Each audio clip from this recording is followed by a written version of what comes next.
Hello all. Is anybody out there? Is anybody listening? Anybody alive out there in the ether?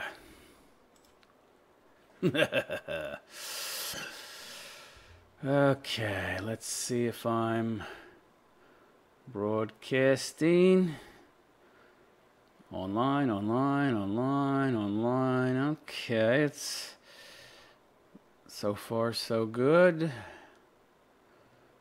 Bit rate's good and constant. Let's make sure I'm on YouTube. Let's take a look. Make sure I'm on YouTube. Ooh. Wow, that's like 3 or 4 seconds of lag. That's excellent. Excellent. That's well under the norm. All right. So hello out there. Is anybody out there? I see one person watching. That's probably me. Watching myself. How surreal. So how's everybody doing? That's a cup of coffee I'm drinking. It's not so good when it's lukewarm. Yeah, don't make a coffee and drink it when it's lukewarm. It's got to be a little hotter, just tolerable, just barely tolerable. This is a little too cool. So who's out there? Anybody? Is anybody out there? Is anybody listening? Oh, how I wish you were here now. Anybody know that song? Yeah. Anybody ever have that happen? You're saying something and it just immediately associates with the lyrics of a song. And then the song starts running through your head. Oh, of course you've had that. We've all had that, right? Oh, boy. Okay, the signal's good and strong. Looking good. I see some people on YouTube. Somebody... FC2 Live. A lot of live porn shows on that site. I wonder why somebody's watching me there. Oh, well. So, how's everybody doing? For those of you who don't know, I stream to some other platforms. So if I'm talking to other people during the broadcast that you don't see in your chat, that's because they're somewhere else. But I'll be sure to say their name and read out what they said so that you don't feel left out, so you don't start saying, what the hell? Who's he talking to? All right. Yes, I realize the picture ain't great. I'm streaming at 480p. I don't think my computer could handle streaming at 1080. Maybe I could try 5. What other? Then I'd have to turn it off. I guess I could probably stream at 5. Well, what the hell resolution? There's other resolutions here. I could probably stream at 540. It's too late now. Next time. All right. Well, stream's working good. It's working good. So I wonder if anybody is out there from the various Facebook forums I belong to. Joined a whole bunch of these forums on Facebook all about philosophy. Not much philosophy going on in these forums, but there's a lot of people attempting to use philosophy, so that's good, I guess. I mean, if you can call doing something wrong or incorrectly or just not doing it at all while thinking you're doing it a good thing, I don't know. That's kind of why I invited a lot of these people here. I don't know that a lot of my invitations got posted. I think I posted on a whole bunch of these forums on Facebook. But from what I can see, only one moderator approved my my invitation. Can anybody say insecure much? 1 out of 10. I think it was like 10 and one person. Oy vey. Yes, it's supposed to be a search for truth, but let's do everything we can to avoid the truth. Avoid finding out that we maybe don't know as much as we think we do. I don't avoid that. It'd be welcoming. I welcome it, in fact. It means it's something new to learn, right? Oh, boy, how I wish everybody had that attitude. Ooh, baby.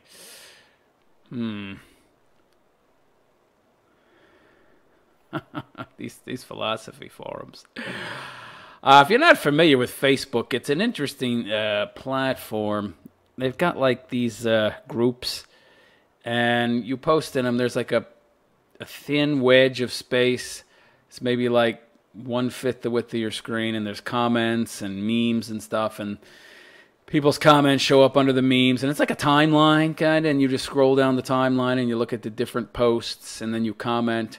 Now, it's different than Twitter in that you can, well, all the comments are readily visible. You don't have to click anything extra, unless there's a lot of comments. Then you have to click show more comments.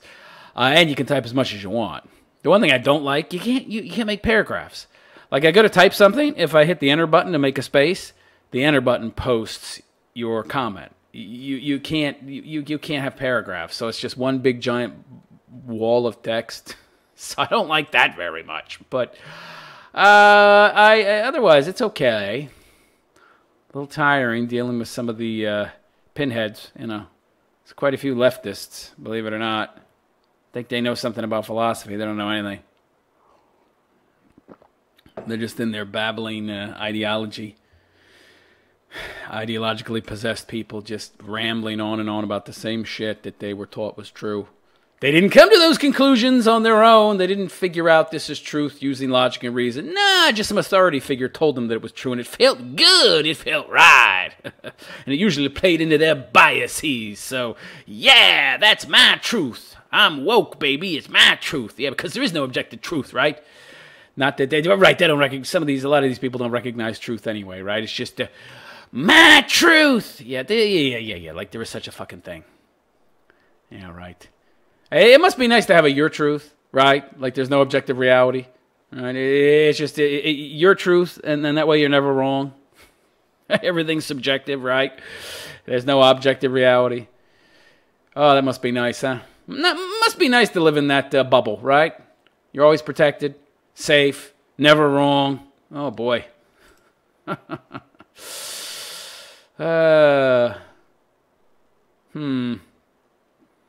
What is this? School playground equipment in the year 1900. Apparently, in 1900, only the strong survived recess. Good Lord. That's it?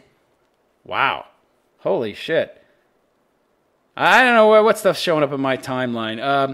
I guess this is the timeline on my page, and I think on my timeline, various postings, random postings from various groups I belong to show up on my timeline. There's a picture here of playground from 1900. It's like, looks like a fucking death trap. Looks like a fucking death trap. They got these, it looks like it's 20 feet up in the air.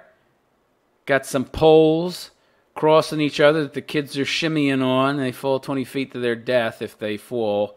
There's these long fucking ladders placed on an angle that kids can climb up, conveniently fall through and break their neck. But apparently that didn't happen too much. Wow. Yeah. We went from this to where we are now. Fucking A. Now all the playground equipment is what, 2 feet off the ground? Uber safe. No risk. We must minimize all risk in life. Yes. Well, to a certain extent, sure. I don't want my 6-year-old climbing around 20 feet above the fucking ground. Oh, what's this? I have a friend request. I've been getting a lot of friend requests lately. They seem to go hand in hand with whenever I post more than one reply on one of these philosophy forums. Like I inject some wisdom, some realism, some red pill truth, which is the same as realism. When people say red pill, all that means is, reality. Objective reality. Well, I inject some objective reality into one of these forums, and then I get like this barrage of friend requests. But a lot of these people ain't people I want to be friends with. I've gotten friend requests from everything from gigantic land whale broads. I guess they're trolling for guys, maybe. I don't know. Hideous broads to Luciferians and Satanists. Oy vey. It's like, nah, I'll decline. Who's this guy? Let me see who this is. Some guy named Desmond. Let's see what he's into. I'm a little pickier. Like, you know, on YouTube, people can just subscribe to you, but here I actually get to decide if I want to, like, connect with these people and be their pals, their buddies. I see some weird-looking shit already. Mandalas and some weird geometric designs. I don't know. Pictures of some pyramids. Oh, boy. This guy could be into some weird supernatural occult shit. Yeah. I don't think I want to be buddies with him. Is there anyone out there? For those of you who don't know my show, it's 100% interactive. If you're looking to be entertained, you must speak to me. I give philosophical counseling. I answer questions about philosophy, about social, political, give social, political commentary, whatever. Discuss philosophy of various types. Lots and lots of stuff, right? Because believe it or not, philosophy is very useful. Well, it can be. Not the way most of you learned it, because you went to universities and learned it there. Big mistake. Huge. What is this? Guy's got a picture of an Antifa dude or something. Some zombies? Ugh, my breath is my home, and my home is within me. Okay, decline. Delete request. This guy sounds like a bit of a mystic. Mystic mumbo jumbo. Sorry, pal. Okay. What else we got here? The one thing I don't like about Facebook, every time somebody posts in one of these groups, I get like a notification. Every freaking time. And it doesn't even have to be in a reply to me. I don't want to know every time somebody posts. Post if somebody replies to one of my postings or comments, but don't send me a freaking notification every time somebody posts in one of these groups. I go on, have like 30, 40, 50 fucking notifications. Annoying. Huh. Is there anyone out there? Yeah. Coffee is leaving a bad aftertaste. Ugh.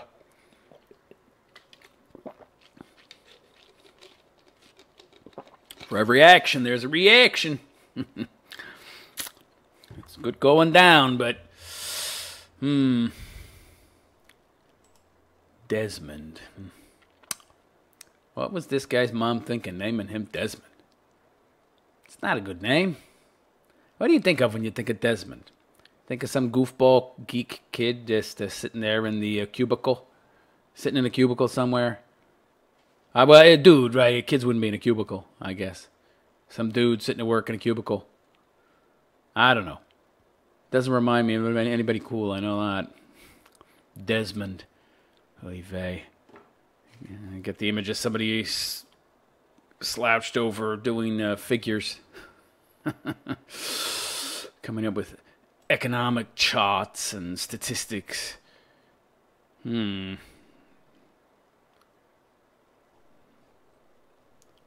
What the fuck? This is some weird shit. Alright, let's go somewhere else here.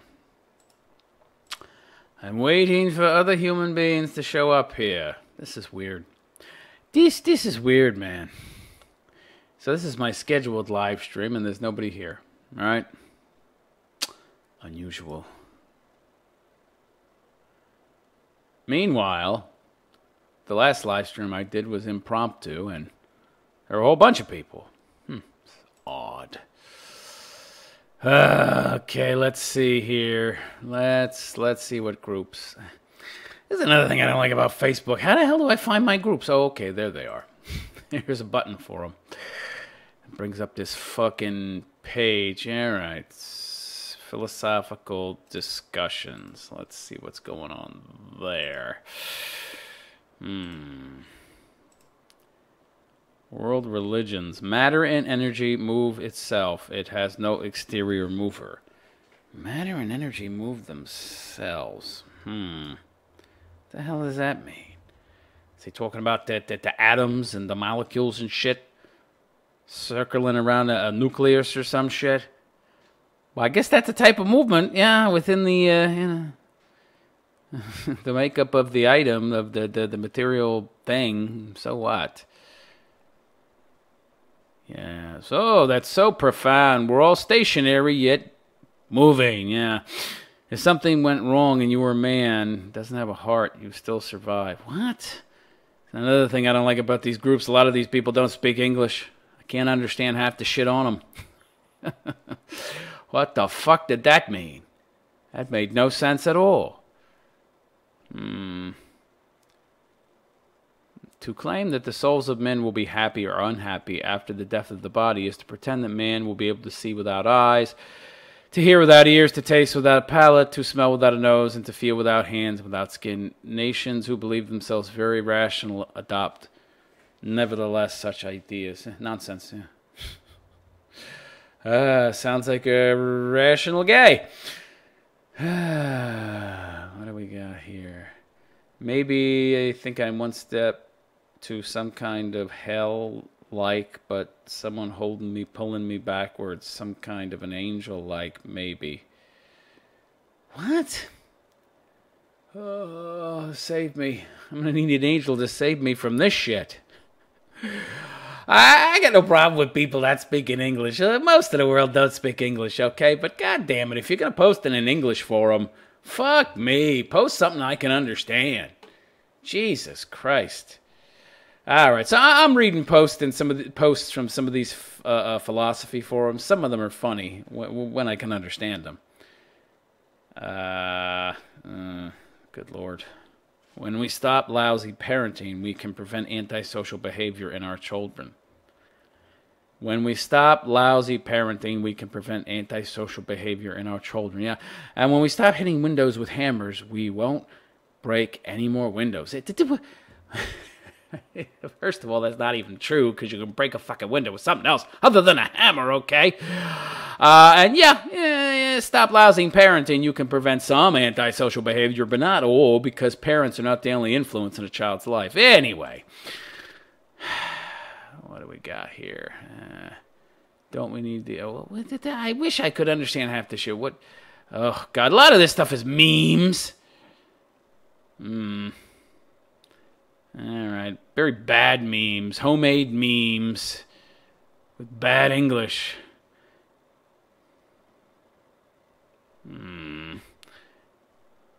Oh my God, this group is horrible.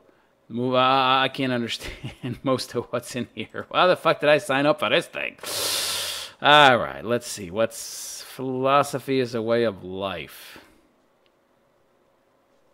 I don't get that. That doesn't make any sense to me.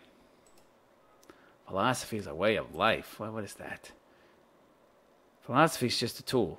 I mean, I can't have a way of life that's a tool, right?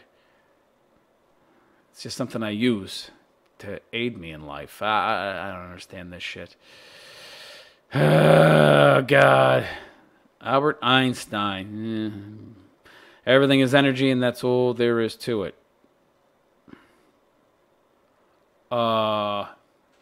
Yeah, I mean, technically, I suppose everything is energy. By the way, what was it with this fucking guy, huh? Couldn't he comb his fucking hair? I mean, I know he wanted to seem all eccentric and brilliant and shit, but what is it about these people who want to seem intelligent these days, right? They let themselves go. Their hair's all over the fucking place. They got the wacky, crazy hair. There's nothing wrong with combing your fucking hair, Einstein, okay? Jesus Christ. Nowadays, it's almost like it's some kind of affectation, right? It's some kind of affect. People are like, oh, I'm going to make my hair look crazy, like Einstein did. Yeah. Like Samson and his fucking hair. Like, if you let your hair go fucking crazy and don't comb it, you're going to somehow get smarter. No, you want people to think you're smarter, right? Eccentric. Everything is energy. Yeah, okay. match the frequency of the reality you want, and you cannot help but get that reality. It can be no other way. This is not philosophy. This is physics. Abraham Lincoln. Nearly all men can stand adversity, but if you want to test a man's character, give him power. Yeah, but isn't it a little late at that point? I mean, if he's already got the power and he fails your test, how are you going to get the power back from him? Interesting, some of these memes. Is anybody out there? Maybe this is this fucking thing broadcasting? Let me make it. Let me look. Let me see if I'm on... let's see if I'm actually broadcasting. I see 2 people on Twitch. What the fuck? Got a goddamn game advertisement on my live stream. One of these World War II games. Fuck that. I don't like those kind of games. I don't want to play something that's, you know, from shit that happened 70, 80 years ago. I like the futuristic shit. Battlefield 5, Xbox. Pfft, spare me. Okay, I'm broadcasting. Yeah. Just none of you people out there want to speak. So let me inform you. So I'm streaming to multiple platforms. This is an interactive live stream. All right? So it's all about back and forth. I don't talk about anything specific. That's for my podcast and for my YouTube content, right? In the live stream, I'm here for you people who want to get answers to philosophical questions or get my thoughts on any particular subject, or maybe get some philosophical feedback on a problem or an issue you might be having. So that's how it works. So essentially, the live stream is as boring or interesting as you are. So if you're a boring fuck, it's going to be boring, right? Because you're either not speaking because you're a boring fuck and lazy, you don't want to do anything to contribute to your own entertainment, or you're boring because you're asking boring questions or stupid questions. Maybe you're stupid, I don't know. You could be stupid, could be boring, uninteresting, or lazy. Could be any of the above. So the live stream itself is as good or bad as you. Trust me, it ain't me. Yeah, let me see. What other... America will never be destroyed from the outside. If we falter and lose our freedoms, it will be because we destroyed ourselves. Abraham Lincoln. Yeah, he's right. I've been saying that for a while. Okay, what else we got here? 70 philosophy books everyone should read. Pass. Bunch of garbage. People taking something that's not all that complicated and making it more complicated than it needs to be. 6 logical fallacies politicians often use and how to guard against them, blah, blah, blah. To understand the actual world as it is, not as we should wish it to be, is the beginning of wisdom. Yeah, I would agree. Once you completely understand about yourself, you will reach to a position where you can withstand any situation all alone, anywhere, anytime. Nice sentiment. The grammar could be better. Okay, what else we got? Women grow radical with age. One day, an army of gray-haired women may quietly take over the earth. They already have. They're called feminists, and they're everywhere. Bitter, angry old broads. Bitter and angry because no man wants them, because it turns out that being more like a man is not what men want. They want women, right? Bitter old spinsters. Feminism told me I could have it all. No. You can't. If you're actually lucky enough to be able to get a husband, which is unlikely, if you're one of these bitter old hags, you're not going to keep him for very long, and then you're just going to get more bitter after he divorces your ass, or you divorce him, right? Because you can't pair bond with him because you've had sex with so many men. You can't pair bond. Yeah, so... yeah, radical feminism. Women's worst enemy.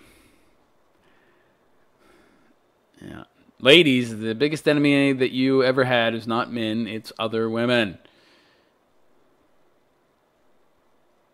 Be careful you're forgetting about yourself while finding too much about others. Poorly worded, but true.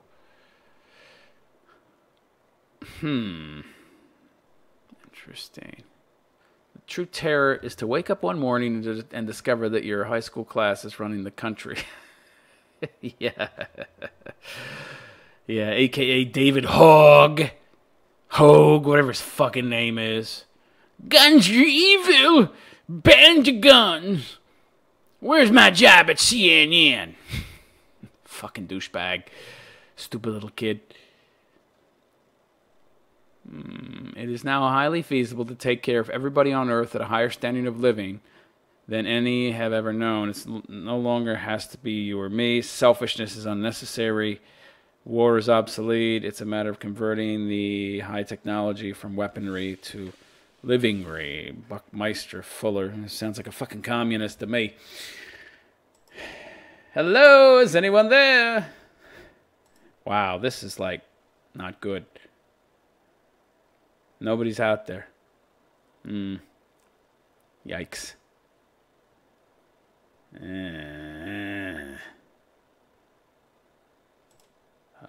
Hello. Hello.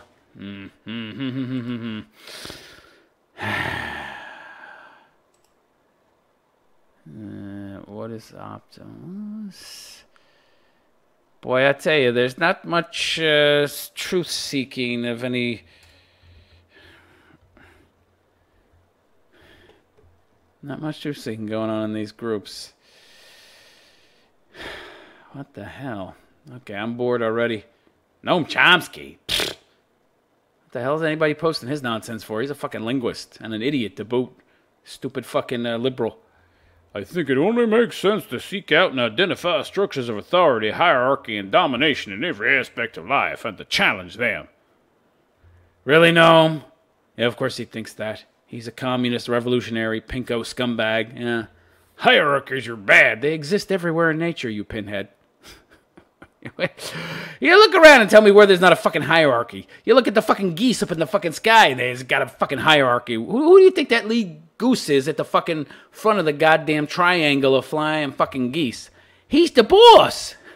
And as you go back in the chain of geese, they get lower and lower in the pecking order. I mean, what are you thinking, Noam? Yeah, everything's a construct. I'm a genius. I'm a linguist. I'm smart about everything. You're smart about linguistics. Stick to linguistics, motherfucker, because that's the only thing you're fucking smart at. You don't know anything about fucking anything else. What a fucking moron. Hierarchies are bad. Fuck you, Noam. Noam Chomsky. What a douche. Fucking people talking about this guy is the fucking smartest guy in academia. Yeah, right. Talk about overrated pinhead. What a pinhead, leftist douchebag. So unless a justification for them can be given... What do you mean justification? That's like saying, can you find a justification for hair? It's a part of our evolutionary process and our biology, you idiot. As Jordan Peterson accurately stated, even fucking lobsters have hierarchies, dude. Every animal on Earth has a fucking hierarchy, you idiot. It's a natural part of our biology, you moron, you. Our neurological systems are set up to fucking recognize and deal with fucking hierarchies, all right? And perpetuate them. It's not like we're creating them. They're not a fucking social construct, you idiot. Noam Chomsky. Stick to linguistics, pal. God. Why does anybody listen to this fucking guy? Bizarre. I think it's because of his name. I think it's his name. That's all it is. He's got a cool... He's got an interesting sounding name. He's got a bizarre, strange, exotic name. So people listen. It's really that simple. People's IQs are that low. Oh, let's listen to his name. Noam Chomsky. Ooh, he must be very smart. He sounds so intelligent and he wears a sweater vest even in summer. And everybody who wears sweater vests is highly intelligent, don't you know? Yeah, that's right, Noam. You're named after a little fucking creature that runs around and lives in fucking tree stumps and underground, right? You're so fucking brilliant. Oh, I hate that fucking guy, Noam Chomsky. Ay, ay, ay. Anyway, let's see what we got here. Great philosophical problems. There's another group on YouTube. Not YouTube, Facebook, right? Right, yeah. Another group on Facebook. Let's see. All right. Great philosophical problems. Picture of an ugly dog. Okay. I don't care to read that. Is prostitution good or bad? Asks one poster. Neither. I think it's a neutral proposition. I think it's a neutral thing. I don't think it's good or bad. I think it just is. I mean, good or bad? What are you asking me for?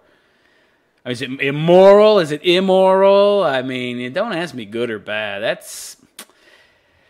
I mean, some things can be objectively identified as good or bad, but something like this, I don't think so.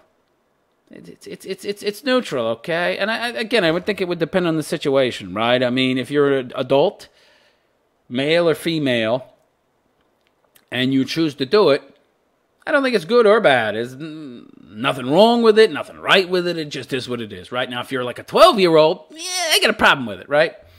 I got a problem with that, okay? Then it's bad. How about that, right?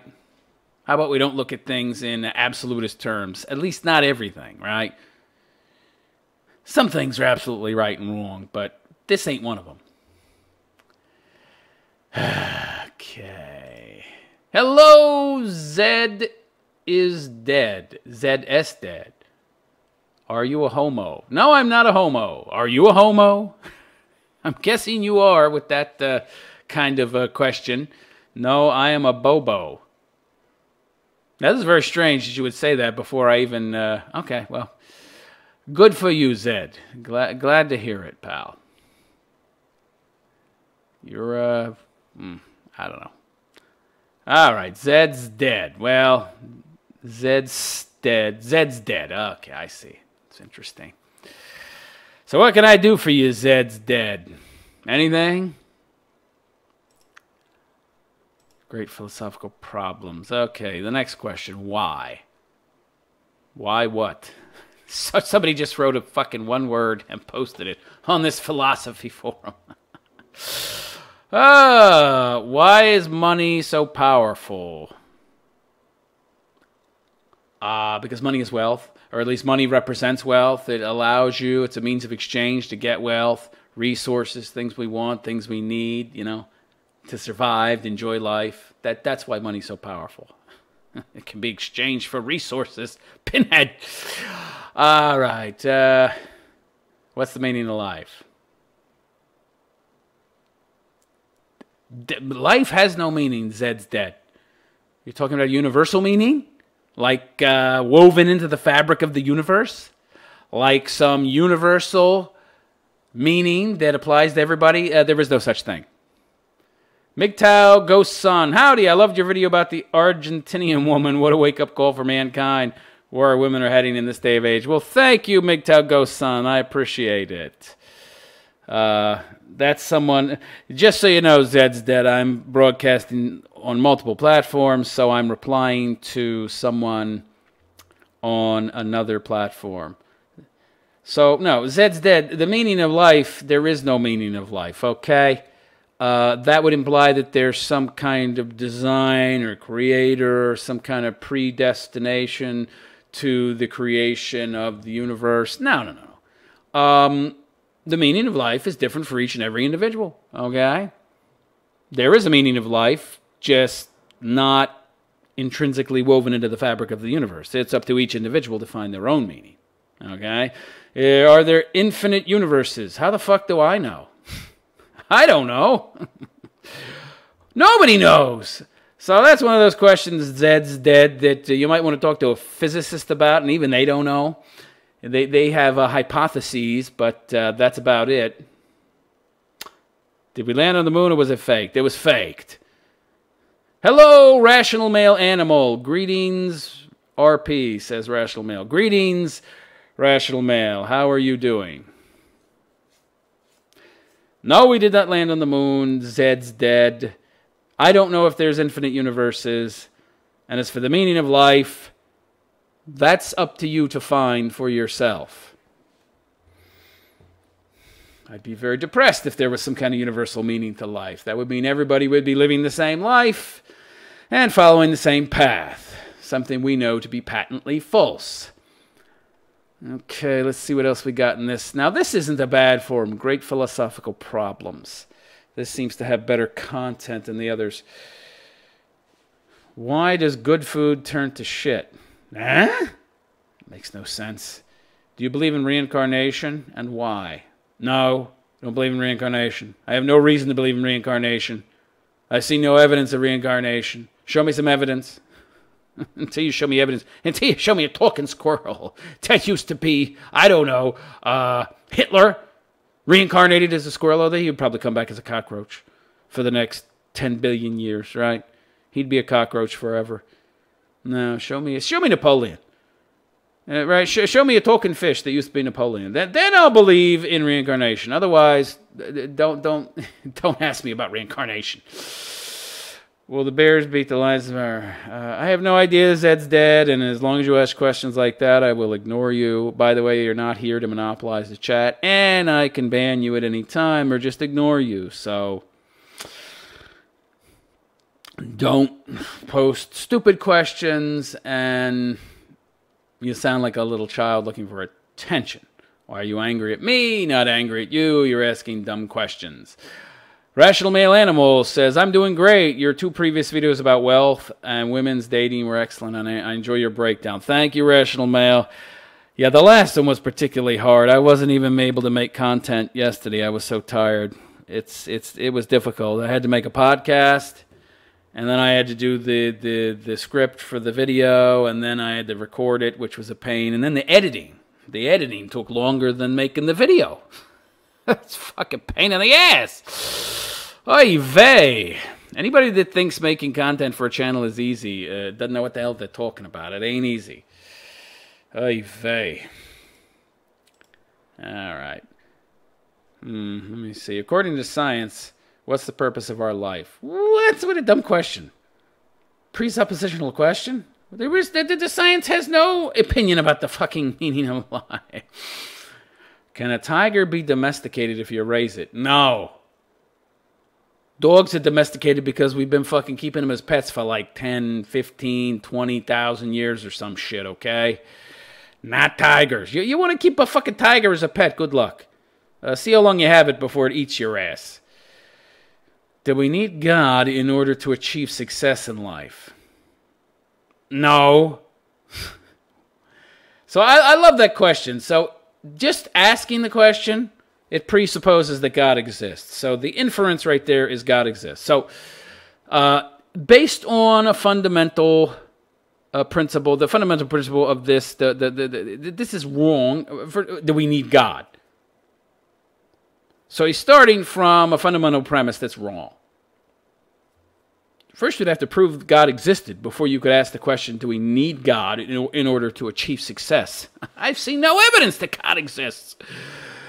Ay, ay, ay.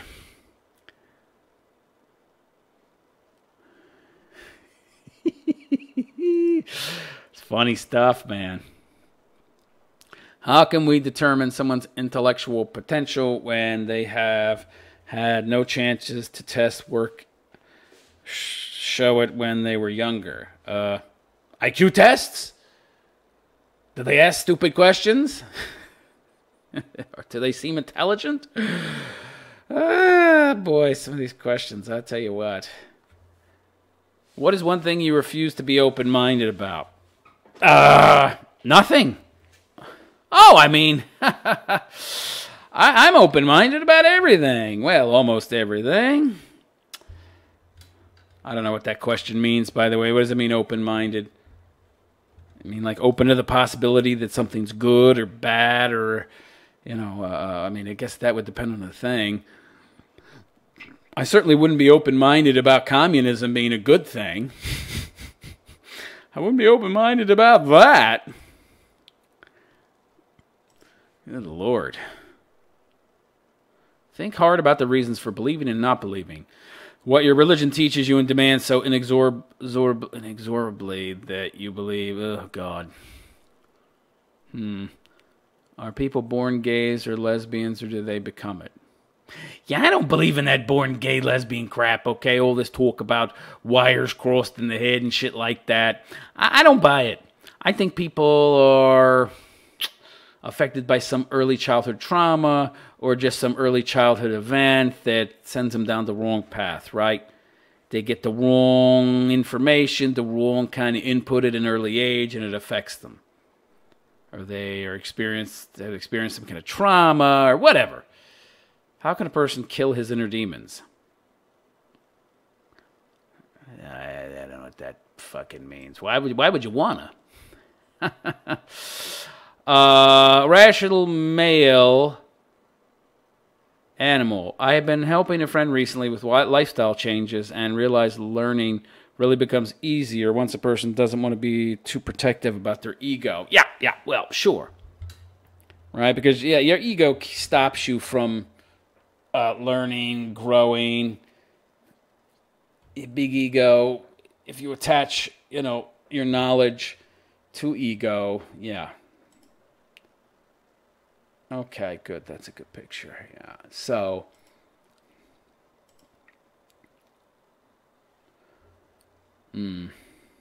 lifestyle change. What kind of lifestyle changes, Rational Animal? What kind of lifestyle changes have you been helping your friend with?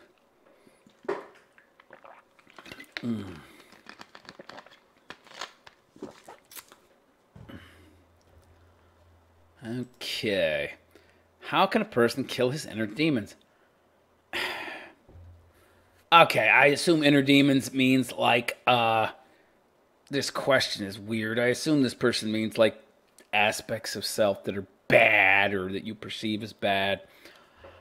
In my experience, inner demons, aspects of self that people want to kill, tend to be the aspects of self they ignore, right? People who talk about inner demons, generally speaking, don't know themselves very well, right? And they're afraid to look at themselves. They're not very self-aware people. The people who have inner demons that control them are people who are lacking in self-awareness. If you want to have self-control, be self-aware, right? You're self-aware, and you know why you're acting the way you are, and you'll have far more control over your actions than if you go into some kind of state of denial. I mean, if you don't know yourself very well, if you're trying to hide from those so-called inner demons, which is why most people don't know themselves very well, because they don't want to take an objective look at themselves, then all you're really doing is hiding from everything. You know, when you hide from the bad stuff, you also can't see the good. And you don't have anything to balance out that bad stuff that you're hiding from and sublimating. And of course, sublimation just makes what you're sublimating stronger, right? So the answer to the question is more self-knowledge, more self-awareness. Okay, let's see. What is God? Oh, boy. Rational male animal says he used to want validation from relationships, and he would get depressed when he was not dating someone. He's a writer, and things like that would mess with his book writing. Validation from relationships. Good luck with that. Dynamite Rabbit. Hello, Dynamite Rabbit. Have you noticed the shift in the MGTOW dialogue now that most of the Founding Fathers channels are gone? Well, MGTOW channels on YouTube? Well, I don't know. I don't follow them. But, I mean, there's certainly a lot of channels gone. I know that. I don't follow closely enough to know which ones. Rational male animal says, I told him to learn to be alone and enjoy his own presence and seek internal validation rather than project his joy on other people. Yeah, but how does he do that, right? I mean, it's easy to say, but the how is the hard part. And the how is everything. That's like telling some guy, just go fly a plane, right? Hey, you want to get to Australia? Just go learn to fly a plane, bitch. You know, get there easy. Well, how do I fly a plane? Oh, well, I can't help you with that. I mean, you know, you might have a hard time with that advice. Yeah. You might have a real hard time. Oh boy, you're asking him to find a place without a map, right? Go to Timbuktu. Where the hell is that? I don't know. It's somewhere.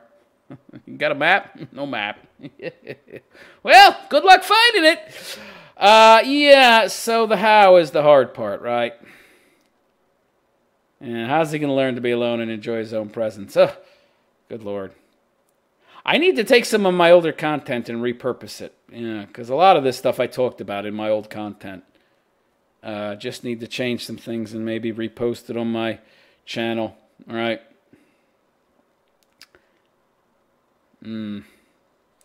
Great philosophical problems. Let's see what other interests. So one person asked, what is God? That's a stupid question. Again, presupposing there is a God, right? What would have happened if Isaac Newton was not born? Somebody else would have invented calculus, or it might not have gotten invented. What's your idea about the controversy of predestination and free will? I don't think there is a controversy, except maybe among intellectual pinheads who think too much. I don't believe in predestination. I mean, not to that extent. So, essentially, there are different types of predestination, right? So, for example, biological predestination. Some people could argue or would argue that many of the personality character traits that we have are owed to our biology, and that many of the things we do, the way we act, there's a direct correlation to our biological makeup, right? That some amount of predestination is occurring in our lives because many of the things we do are directly linked or correlated to our biology. What would I say to that? But we still have, well, right. So then you could argue, well, you think you have free will, but you don't know. You're trying to make a decision, and then you say, oh, wait, I have free will. I'm not just being controlled by my biology, by my genes. And then you make a decision thinking it's your free will, but it's really just your biological influence. So that's called biological determinism. There is some deterministic qualities to human behavior, obviously. I'd be a fool to ignore that, right? I mean, I'd be a fool to ignore it because we have plenty of examples, right? All we need to do is look at races, for example, and look at aggregated behavior of races. Like, I mean, for example, blacks between the age of 18 and 34 are responsible for 51% of the murders in the United States. Oh! That's like 3-4% of the population, max, right? Maybe 3%. But they're responsible for 51% of the murders, right? That's cuckoo, man. So there's something going on there in terms of predestined behavior, right? But again, it's not a certainty. It's not a certainty. So to say that we have no free will, that would be an extreme and incorrect statement. Dynamite Rabbit. Rational Male Animal. Dynamite Rabbit. Did you catch the Big John Jerry Liu interview by Lisa Ling on CNN? If so, what do you think of it? I watched like 2 minutes. I didn't like it at all. I found it rather annoying, to be honest. I thought that the Big John guy was not a very good representative. He seemed rather intimidated by Lisa Ling. I would have challenged her right off the bat and been adversarial with her. He seemed kind of meek and intimidated. And he really is not a very good representative. He's no good without his whiteboard, right? He has no whiteboard or her script. And without that, he can't ad-lib for shit. The guy was really not very impressive to me. As for Jerry Liu, I saw a little of him. I didn't watch the whole, like I said, I just watched a few minutes. I was like, ugh, I can't watch any more of this. This is horrible. Horrible. Rational Male Animal says, I helped him get a job as a contractor and get hobbies that he likes to do by himself. He's been working independently from me, and doing a lot for himself, as self-employment requires a lot of work. What, is he autistic or something? Is there something wrong with this guy? Rational Male Animal says it gave him something to do that he likes, and he's now focusing on building his finances and traveling. Dynamite Rabbit says Me neither. I can't imagine anything good coming from a MGTOW interview on mainstream media. They get used. I think I could have done a better job than Big John, to be honest. Well, John. I'm not going to call him Big John. There wasn't anything big about his performance. Well, big failure. Yeah. Why they picked him? Well, who knows? Who knows? There were other figures that he could have picked, but no, he did not. Hello, Swampy Turtle. Swampy Turtle says, did Big John do a good job for MGTOW? No. In my opinion, he did not. You can go watch it for yourself and judge for yourself, but I would say he did not do a very good friggin' job. It was very disappointing. Just for me, from my point of view.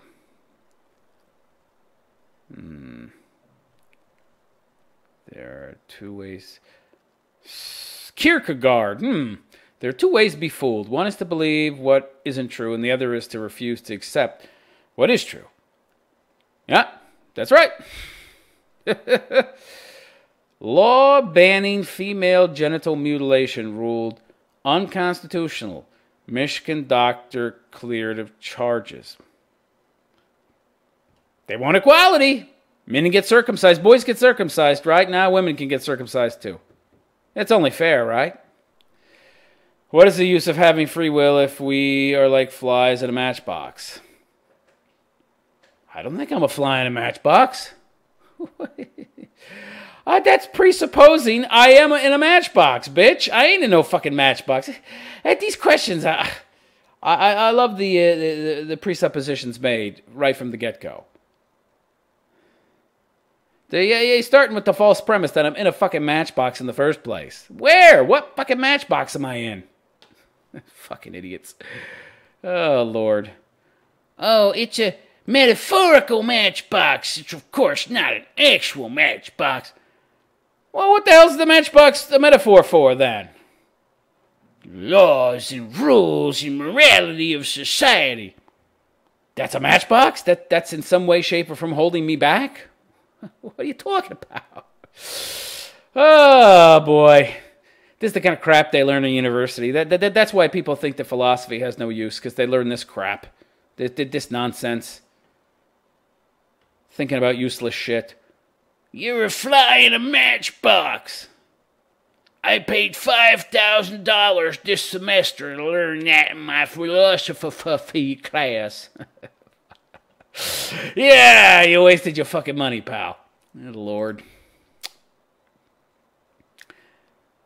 Dynamite Rabbit says, Swampy Turtle Jedi, not in my opinion.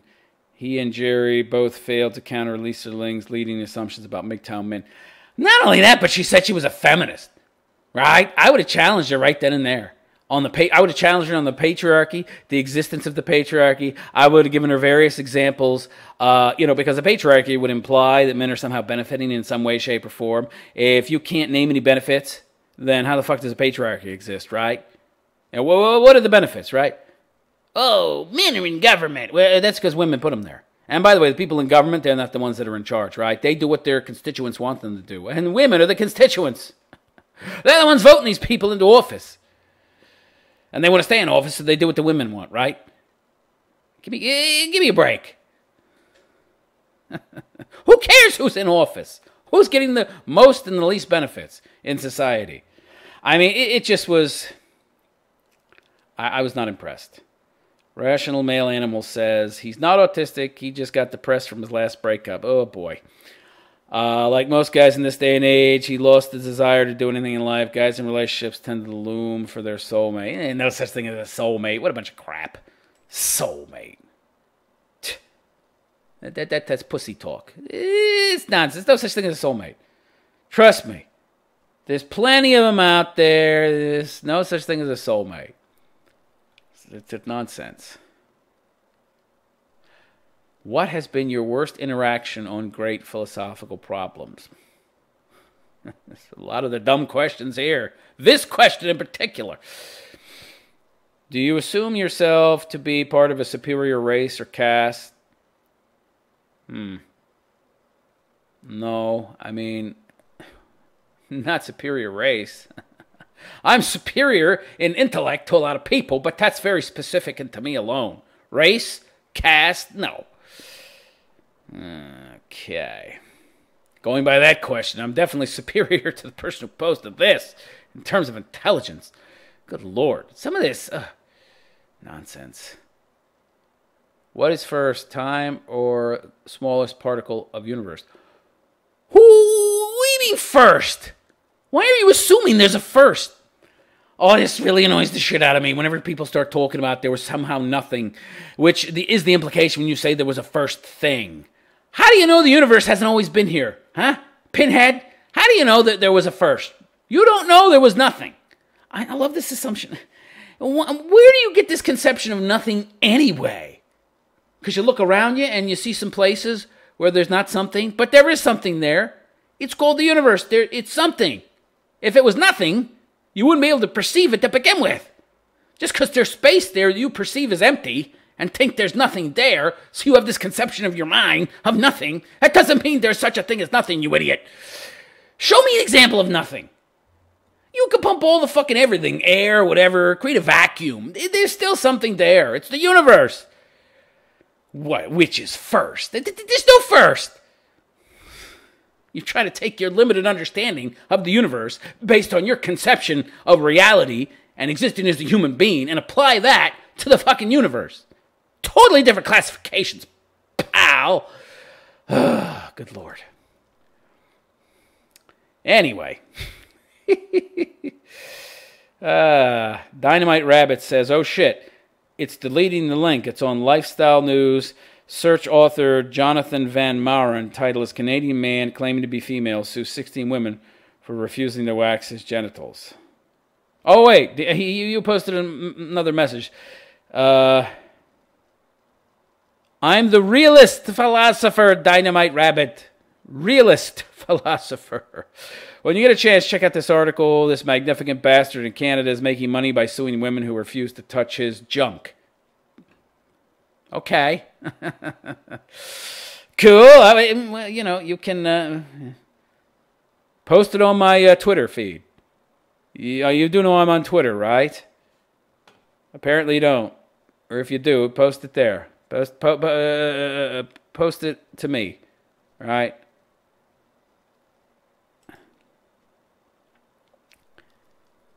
Would democracy work in a place where most people are ignorant and unethical? Democracy is probably the worst form of government there is, so yeah. It'll work anywhere. It's just my rule. So sure it'll work. What the fuck is this? Somebody named Thufa Huntersville Creek just sent me a fucking friend request. What the hell kind of name is that? Thufa? Thufa. It sounds like Thufir. Thufir from the Dune movie, right? The Dune books. Thufir Hawat, the Mentat from the Dune books, the Dune movie. Oh man, I'm fucking like that Cliff Clavin with these useless facts. These little useless trivia floating around in my fucking head. Okay, I don't know who this person is. There's no picture. Yeah. I don't know if I want to be friends with this person on Facebook. I guess I shouldn't place too much, weight in Facebook friends. I guess it's pretty much the same as like having subscribers on YouTube, right?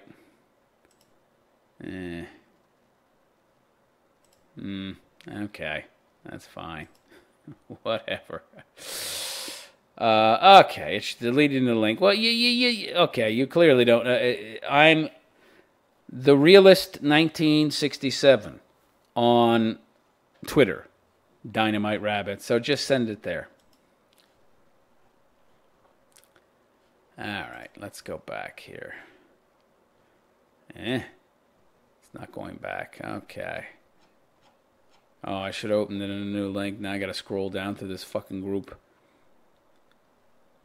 Again. What's the purpose of living? How do you find a soulmate? Why are you asking me? What do I look like? A fucking dating? Well, I'm I sure know a lot about it, but you don't find a soulmate. What is this? There's such thing as soulmates. Come on. And one thing, I've seen no evidence that people have souls. You can find people who are compatible, like who have the same kind of virtues and values, but will artificial intelligence in the form of robots kill human civilization? Nah. We'll do that ourselves long before any machines get smart enough to do it. What is the key factor to decide a moral dilemma? Is it moral or immoral? Where do people come up with these questions? Okay, I'll give it a shot. You'll give what a shot? Just go to fucking Twitter. At the Realist 1967. No spaces. That's like saying, I'll give drinking some water a shot. What? Do you think it's okay for women to copy men? No, because they're not men.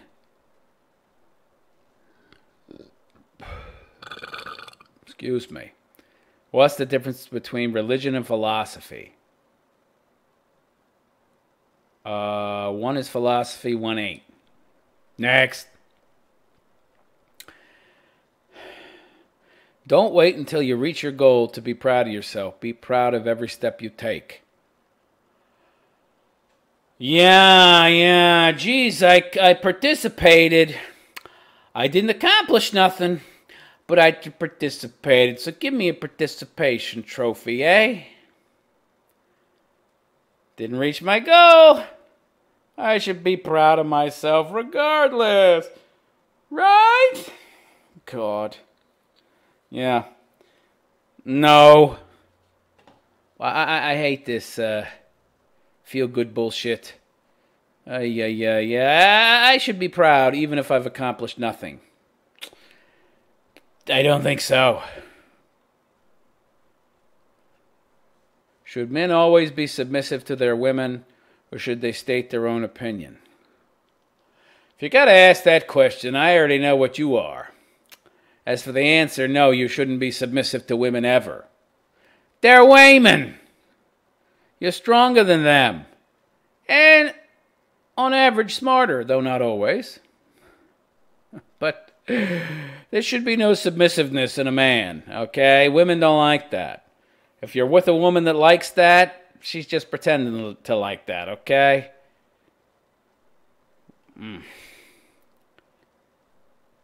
Okay, what else we got here? What good has Facebook done to this century? Nothing. Next. What is one thing you refuse to be open-minded about? Blah, blah, blah. Okay. More crap. Why is there water on Earth? Oh, fuck.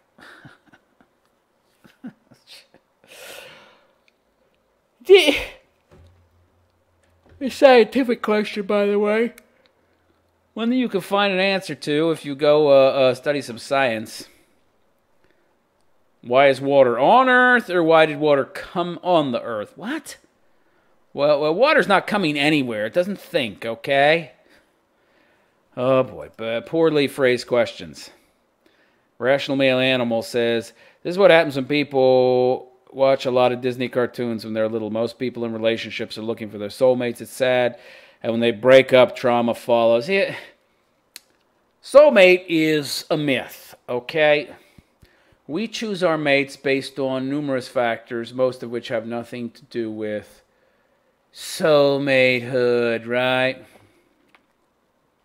I mean, if you're smart, you'll choose somebody based on their character traits, the things they hold as having value, their virtues, right? And I'm not talking about how tall they are. No, like, are they honest? Do they believe in honesty, right? Things like that. Actual virtues. Not bullshit that somebody calls a virtue because they don't know what a virtue actually is, right? It's not your height or cock size, right? I mean, it's actual things that you value. What's your morality, right? Do you believe in objective morality, subjective morality? Are you a political person? What are your political views in life, right? These things are important, right? You got people breaking up left and right just because some guy likes Trump and his wife is a leftist and then she can't handle it, right? I mean, you can't have people who are incompatible getting together. Do you value children? Do you value family? I mean, your values and your virtues are what you need to be choosing a mate based upon. Yeah, physical attractiveness is part of it too. I mean, there's a lot of things that play a role. Women are idiots because they try to impose what they believe a relationship should be based upon on the man without taking into consideration the reality of how men actually choose mates and what they really care about, right? Because they're all lazy, right? They don't want to stay thin. Women would be perfectly fine if men chose women based on their looks, if the looks men liked were big, fat pigs. Okay? If men liked big, fat pigs, big, fat, juicy, gigantic rump, land whale pig women, women wouldn't have a problem with men choosing thin women because it's easy to be a big, fat pig, right? You know, women could be as lazy as they wanted, but because it actually requires some effort, they call it unfair and objectification of the women. Yeah, whatever, you dumb broads. Yeah, tell yourself that all the way to the house of spinsterhood and 48 cats that will eat you when you die. Okay? Yeah, let that thought come for you in your old age. What determines and defines your morality? Ah, somebody posted a link to Ayn Rand. And they're not all the people on these philosophy sites are stupid. Yeah. So I already released a video about this. Your morality is objectively based, right? Morality is based on well-being. And well-being is a universal factor among humans. We all want to be happy. We all want to be healthy. We all want to be safe. We all want to be secure, at least to a large degree. Yeah, there's some wacko nut jobs out there that don't care about their own safety, that don't really care about the well-being of others, that don't really give a shit about the fact that you caring about the well-being of others is self-serving in truth, because that will then make them care about your well-being, all right? And promote values in society and laws in society that will protect you. But those are immoral people, right? So morality is focused around well-being. It's focused around well-being and things that are objectively true in terms of the human race and the things that we value and the things that we want and the things that are best for us and that contribute most to our well-being. So morality is an objective truth.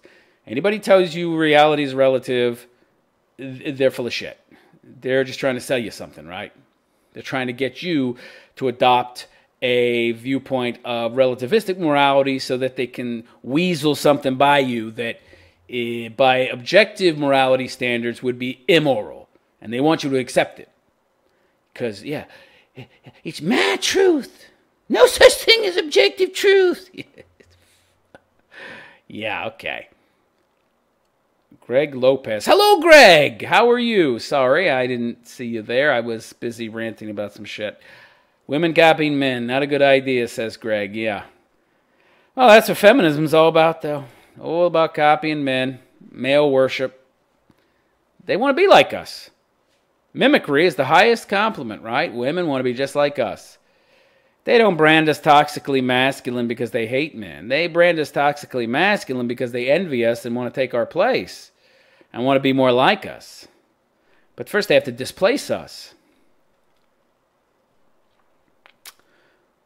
Who will cry when we die? What would the world lose anyway? People forget and the world moves on. Feel free to share your thoughts. Crappy poem if that's what it's supposed to be.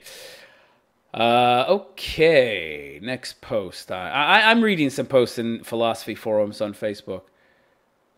I think the saddest people always try their hardest to make people happy because they know what it's like to feel absolutely worthless and they don't want anybody else to feel like that. And that was Robin Williams who said that. Wow, the world lost a great man with Robin Williams. That was one funny fucking guy. But he was a miserable person. Very miserable. Yeah, he knows what he's talking about there. Do you believe in miracles? Can someone come back to life after death? Yeah, it's happened. Like, people die and then they get resuscitated and shit through modern science. Sure. So, it's not a miracle. Oh, boy. Anybody out there? I haven't seen anybody type anything in a while. It's been like 10 minutes since anybody spoke. Okay.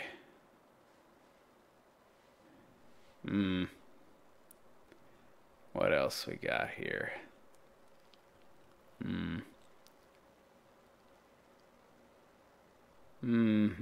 Okay, not much good here. Natural rights. Is there such a thing? No. There's no such thing as natural rights, okay? Every so-called right we have is a privilege that was earned through sweat and blood and sacrifice. They're privileges, they're not rights.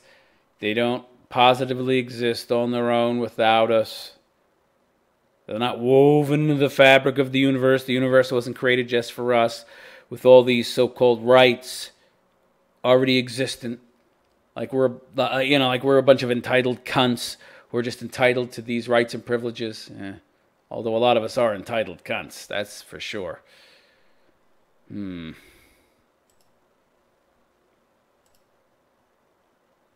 Let's see here. This group sucks. Same fucking questions over and over. I'm fucking out. Woo! That's the first comment I liked in this group. No, it's... yeah, that's funny. Seriously, that is funny.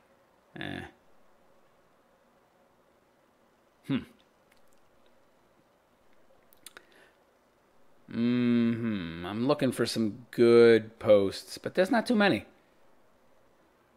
Is Miss Universe pageant really empowering to women? What the hell do I care?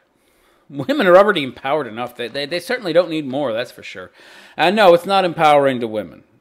I mean, it's only empowering to good-looking women, but good-looking women, by and large, are a dying breed.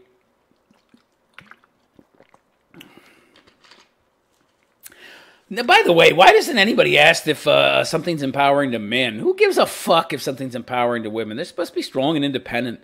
Let them empower themselves. The fuck do I care if they're empowered? Who cares? Good Lord. We live in such a pussified world. Like anybody gives a shit about whether or not women are empowered. Get the fuck out of here. I don't care. Hey, women empowered? What can we do to empower the women? What kind of effort can we take to make them stronger? How about you just leave them alone, right? If they're so strong and fucking independent, they don't need my help, right? Ay. All right.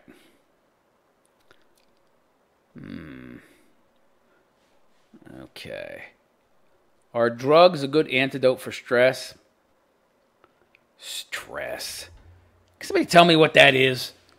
Can somebody tell me what stress is? Isn't stress self-induced? I really have no idea what that is. Isn't that just another word for, like, reality? But it's, like, the kind of reality you don't like. Like, you're working hard. Or there's, like, a lot going on.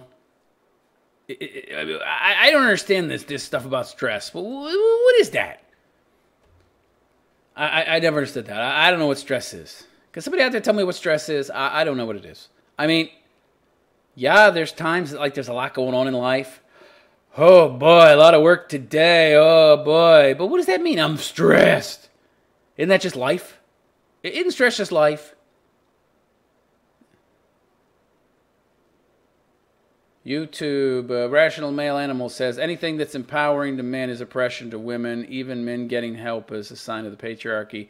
Feminism is the worst human creation in history. It's certainly up there. Certainly up there. Certainly one of the top 5 at least. No question about that. But stress, I don't know what that's supposed to be. There's no such thing as stress. I get that's just made up bullshit. Okay, that's just some shrink out there wanting to make normal everyday life and the vicissitudes of it into a mental disorder or something that needs treatment.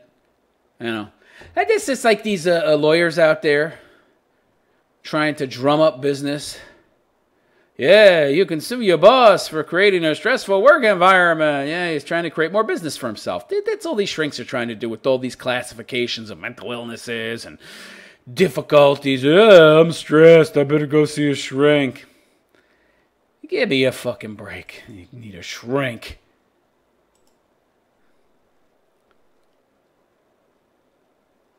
What the fuck? Okay, here we go. This is lovely. This is lovely. Who's this fucking guy? Richard Buckminster Fuller? We must do away with the absolutely specious notion that everybody has to earn a living. Really? Well, how are you going to get food and housing? Where are you going to get the shit you need to live, Mr. Richard Buckminster dimwit? Huh? You doofus? Who's going to build it? Who's going to pay them to build it? How are they going to get money? How are they going to get resources? How are they going to get wealth?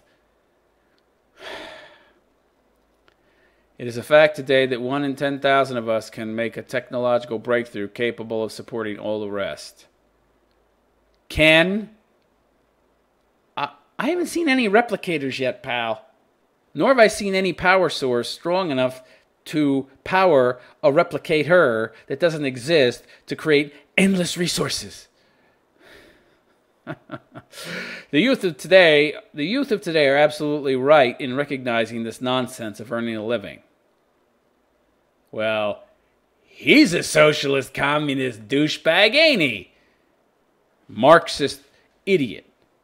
And by the way, even Marx recognized that half the population had to work, right? To feed and clothe and support the other half. Essentially, you're creating a serf or slave class and then an entitled class, right?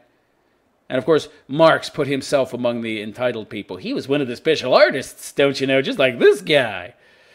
Yeah, he somehow thinks that resources are going to get produced without people getting any type of benefit from them. Oh, sure, I'll go out and plant 1,000 acres of corn just for other people, and I'm not going to get anything in return. Oh, boy, where do I sign up, motherfucker? We keep inventing jobs because of this false idea that everybody has to be employed. It's some kind of drudgery. Who's going to haul the garbage, pal?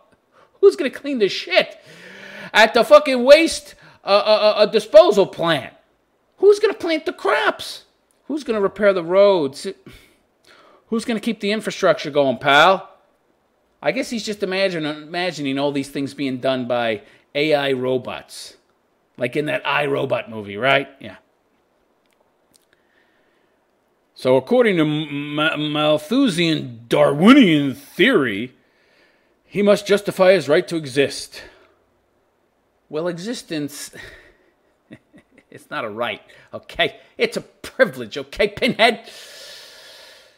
So we have inspectors of inspectors and people making instruments for inspectors to inspect inspectors. I don't even know what that means. That's just sophistry, right? That made no sense. What did that mean? Just trying to sound clever, pal? That meant nothing. The true business of people should be to go back to school and think about whatever... We'll go back to school for what reason? To do the drudgery that you said they don't need to do? Oh, everybody needs to be especially intellectual. Well, who's going to build the air conditioners then, Pinhead? True business of people should be to go back to school and think about whatever it was they were thinking about before somebody came along and told them they had to earn a living.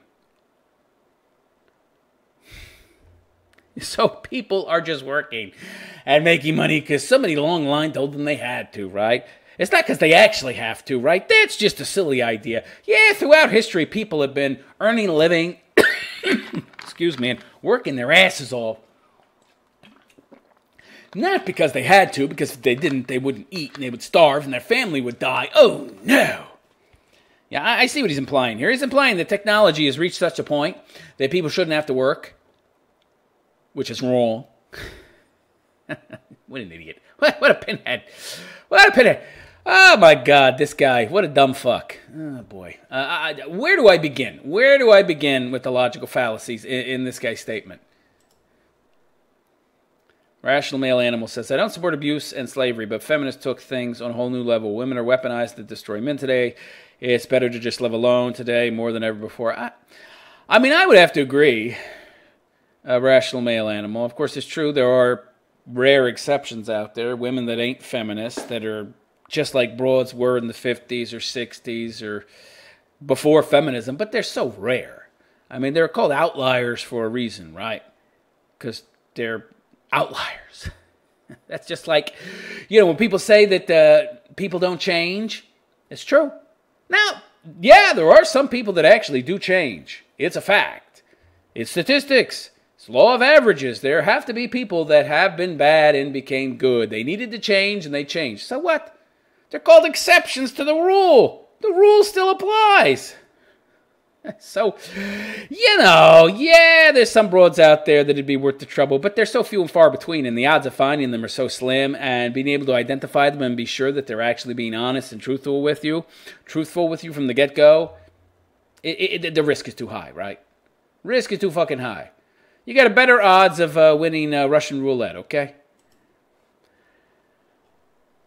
Yeah, this fucking guy, Richard Buckminster Fuller, what a pinhead. Yeah. I mean, there's lots of sophistry here and lots of false premises, you know, lots of presupposition. What the fuck?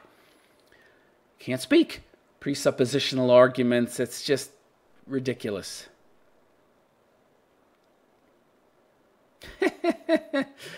I see a picture of Steven Crowder here. He does a bit where it changed my mind, where he sits down at college campuses and challenges people. If banning even one reporter violates the First Amendment, banning even one firearm violates the Second. Change my mind. Good point. I like him, by the way. Funny, smart guy. All right, let's see here.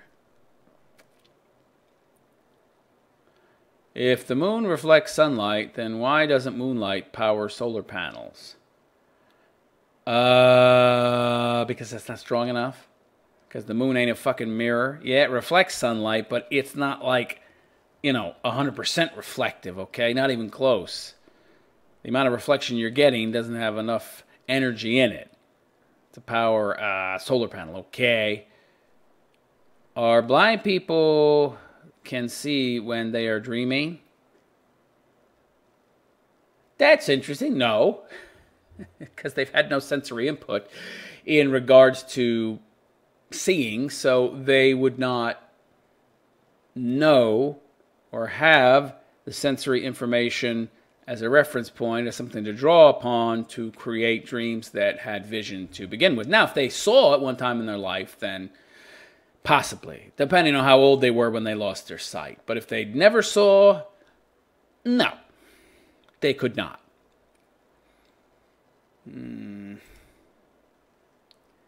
Wow, this is some slow shit.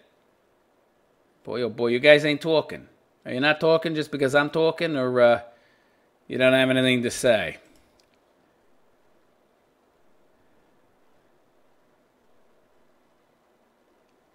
Well, this is interesting. Why do aliens never crash in a city or a hood, always in woods or desert? Valid point. That's a valid point. All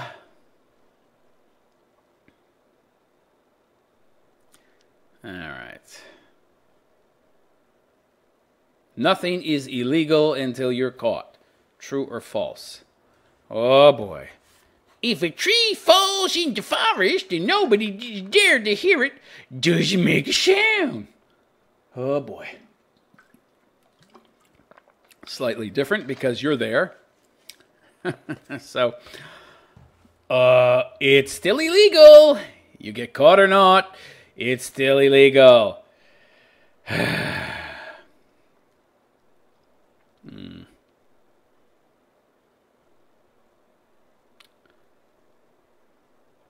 Okay. Nobody speaking. Okay. I might end this live stream early because nobody's interacting with me. It's an interactive live stream, you know. You guys are supposed to talk, ask questions, post comments. Consistency is a commendable trait, but what if one is consistently wrong? Then it's not commendable? Violence is for empty-headed people, is that right? No. Wrong. Keanu Reeves. I like this guy. The truth is, you don't struggle with depression. You struggle with the reality we live in. Yeah. Yeah. Yeah, everything's a mental disorder these days, right? Annoying. I think nobody's left. Did you all leave? Because everybody's gone. I don't know. Nobody's speaking. I see 2 people on YouTube. Nobody on Twitch. Well, there's no reason for me to stick around. I guess I'll leave. This is bad. This is the worst turnout. I got more turnout on Saturday night when I did the impromptu, like out of the clear blue live stream. I mean, you guys knew this live stream was going to happen, and there's nobody here. This is really bad. You know, so I might stop doing this live stream. It's kind of a waste of my time. And it's difficult for me, too, because of the time differential. I mean, if you guys aren't going to fucking talk. Ritep Ezram. How do you explain things that exist outside of logic and reason, like love, for example? Of course, he's not in the room. What an idiot. Well, what an idiot. He's commenting on my fucking Facebook page. Hey, pal. Why don't you join my live stream and ask this question? What a pinhead. What a maroon. What are you doing asking this fucking question? And he asked this question on my post where I'm advertising the link for my live stream, but he doesn't join my live stream. Oh my God, what an idiot. What a fucking moron. All right. What do we got? What are the comments? Boy, I'll tell you what, these philosophy forums are a letdown. Some guy named Pedro wants to be my friend on Facebook. Pedro? Pedro? Oh, boy. Got a bad feeling about Pedro here. Oh, I knew it. Got some new age looking shit on his page. Yeah, I'm gonna have to say no, Pedro. I don't like that new age shit. Do not send me messages or invite me if you're like a fucking new age mystic freak. Rational male animal. Can we ever reach a state of content in society where people don't have to constantly fight one another? I don't even know what that means. You mean can we ever have peace, like universal peace? Sounds like that's what you're asking. It sounds like you're asking, can we have world peace? That's what your question looks like to me. Is world peace possible? Well, sure. I don't think we're evolutionarily there yet. You know, for number one, all the Africans, South Americans, Muslims, they would have to catch up to other races in terms of aggregate IQ, right? The Muslims would have to stop marrying their first cousins. On average, half of them marry first cousins or some other close family member, and that drops IQ 10 to 12 points. I mean, their IQs are crazy low when they do that. This is just a proven fact. This is a proven fact. It's a proven fact that it drops IQ, and these numbers are a proven fact. This is just scientific fact. You don't like it, that's too bad. So they would have to change their lifestyles. A lot of things would have to change in the world. I mean, Violence is a quick and easy solution, right? And if you have a low IQ, if your IQ is in the 70s or low 80s, you're essentially not going to have the patience or the ability to defer gratification. You're not going to have the ability to understand or reason out better avenues, better options than violence. So you're going to react in the moment. You're going to be more likely to use violence. So world IQs would have to raise significantly to get the world peace you're wanting. That's millennia. That's not centuries. That's a long time. Woo, I don't think people understand how this stuff works. I mean, maybe scientists one day will find some kind of solution for stimulating those parts of the brain that are responsible for IQ, right? And I mean, there's things that people can do to raise their kids' IQ and give them a chance at a better future, right? I mean, very simple things have contributed to a drop in IQ in the past century. Mothers not breastfeeding. You're looking at a 10, 15 IQ point drop right there. Not breastfeeding long enough. You're supposed to breastfeed your kids for 18 months. Women that do breastfeed usually do it only like a few months or at most 6 months. It's not long enough. So you're automatically starting your kids off at a disadvantage, right? But there's simple things like that affect IQ to such an extent that's why we're seeing a lot of regression. That's why people born today, even in the West, have significantly lower IQs than people 100, 150 years ago. I mean, look at how women have changed. They don't have the time or the option in most cases to breastfeed for 18 months, right? They got to work. So their kids don't develop as high an IQ. It's a problem. It's a created problem, right? I mean, you know, if women hadn't been encouraged to enter the workforce, you'd have half the number of people. Jobs would pay twice as much. If you didn't have all these illegal aliens pouring over the border, taking all the jobs and further diluting the job market and decreasing wages, a lot more people would be able to have one-income households, and then the woman could actually be the mother she's supposed to be. No easy answers, right? Not anymore. Simple, but not easy. I mean, there are a few things you could do that would automatically make things worlds better. But, you know, the paradigm that rules the world right now makes that difficult. So, Retep S-Ram, why in the world would this guy post? I don't understand this. So I post a link to my live stream, and he asks a question in the post of the live stream, but he doesn't come to the live stream and ask it. This makes no sense. What is it? You think I'm going to reply in text while I'm doing a live stream? What a dope. What a dope. Okay, yeah, this guy Pedro, I can't be friends with him. He's got all sorts of religious symbolism on his fucking page and weird New Age pictures. Nah. Sorry, Pedro. I don't want to be friends with people who see God in the swirls of wood on a door.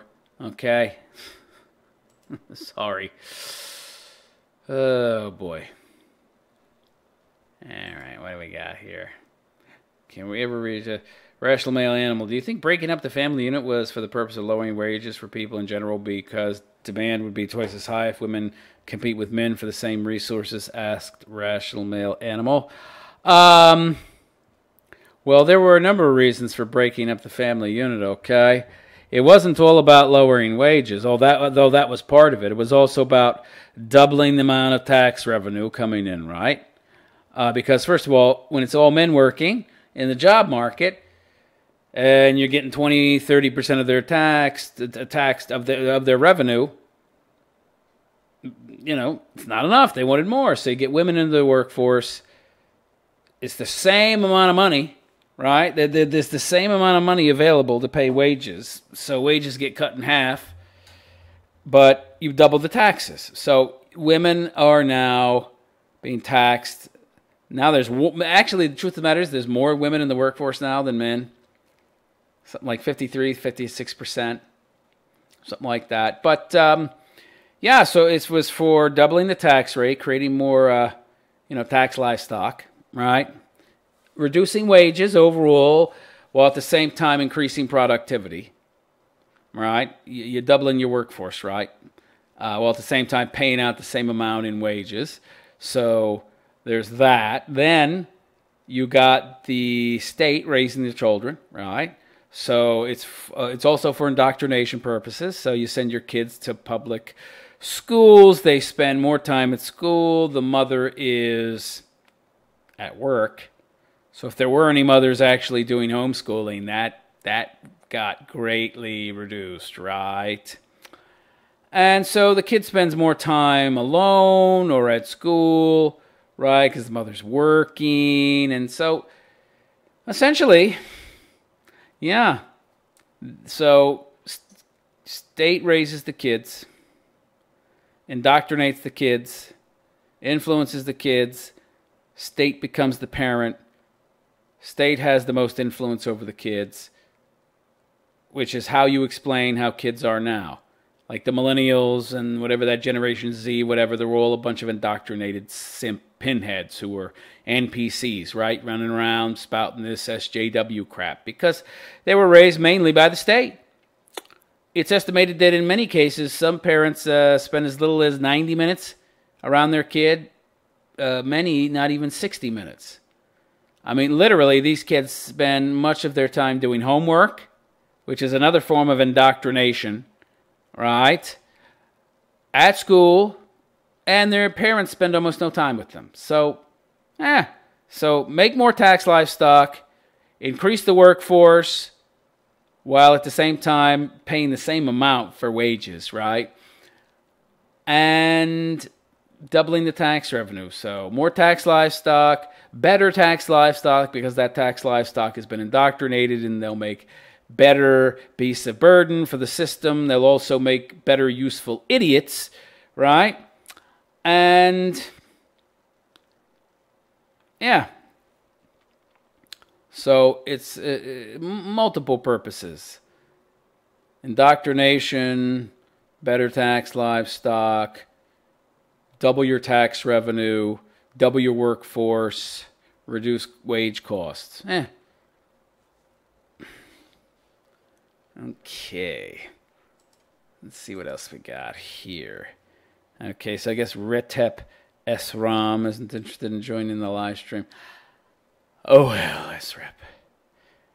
Yeah, I'm going to cut this live stream at 2 hours because there's just not enough people here.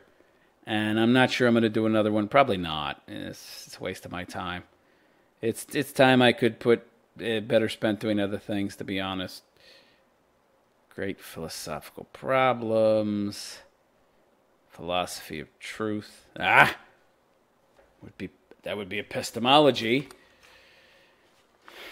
Philosophy of truth, of logic, of how to find truth, how to identify truth, how to justify truth as truth. You have one post pending approval. Yeah, I posted a whole bunch of posts saying I was doing this live stream. Like one person approved it. Oh well.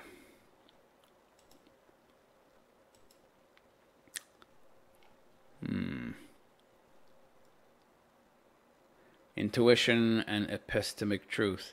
How far do you trust your intuition in recognizing epistemological truths? You mean truth? Intuition? My intuition will tell me maybe something's off, okay?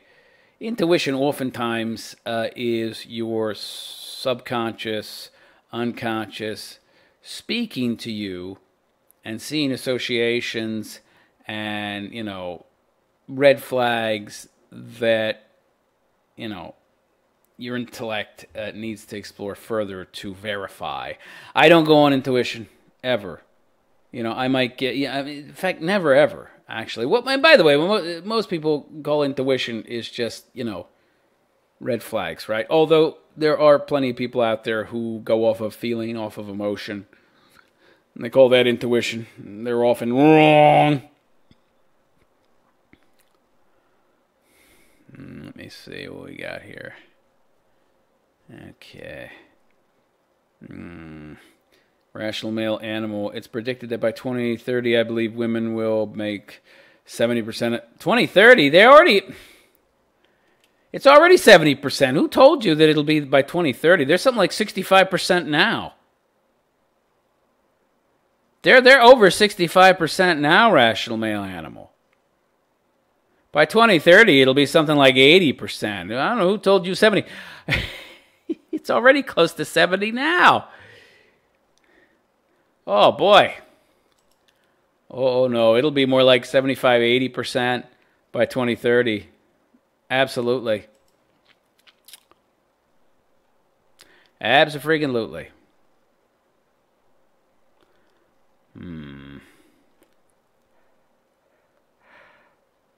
What the fuck? Freedom lies beyond the field of consciousness. So says this post in the Philosophy of Truth forum on Facebook. I don't think so. Truth lies, but what does that mean? That doesn't mean anything. More sophistry, right? That has no meaning. More nonsense. More nonsense.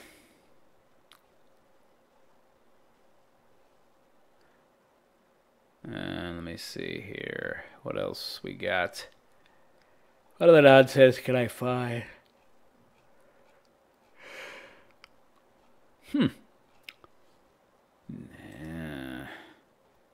Can't find any more nonsense. Well, it's here, I'm sure. I got another friend request. Oh, boy. Some guy named Matthew. Let me check his picture. Oh, he looks like a homeless bum. He's looks like he's whacked out of his fucking mind. There's something wrong with this fucking guy. I am crazy. Uh-huh. Yeah, you might be, pal. Yeah, this guy looks like he's living on the streets. No, I'm not gonna let you. I'm not gonna friend with. Oh God, getting too many invites from wackadoo people, man. Good Lord, too many wackadoos inviting me to be their buddies on Facebook, man. You can be all eccentric and shit. I don't care. Just don't be a Satanist or some kind of homeless dude. Using your Obama phone or whatever. Get on Facebook. God. Homeless people with cell phones and shit. Oy vey. That have the capacity to get online. How are they getting online? Alright, let's see here. What is this? Philosophy Studies is this group's name. Alright, let's see. Anything interesting here? The foolishness of the atheist is that they say there's no God, but they spend the whole of their time talking about God. Why are they wasting their time for nothing? Well, I'm an atheist, and I don't spend any time talking about God until some pinhead theist brings them up. So, yeah, this is a straw man, right? I mean, this is bullshit. I don't talk about God at all. It's the most uninteresting, boring subject, in my opinion. No amount of learning can cure stupidity, and formal education positively fortifies it.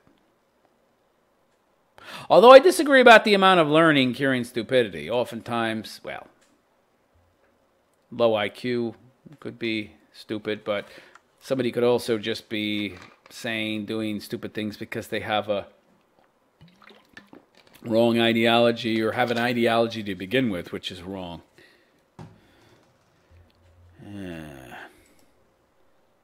Hello, Jim Status. How you doing? I'm gonna be leaving soon, so yeah, this live stream's been a bust. Not too many people have come or participated or talked. So, Yeah, this one's only going to be 2 hours, unfortunately.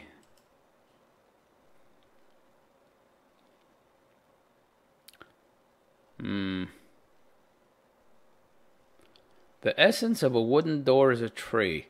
What is the essence of a human being? That's wrong. Then the essence of a human being would be bone. Or tissue. Flesh. What a dumb comparison. What a stupid comparison. What is this?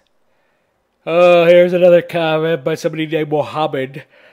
Does freedom really free us from everything? I wasn't aware that was what freedom was. Right? I mean, I was under the impression that freedom is like you're able to do whatever you want so long as it doesn't break the law or harm others, right?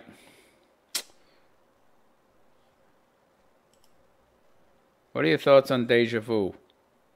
It's not real.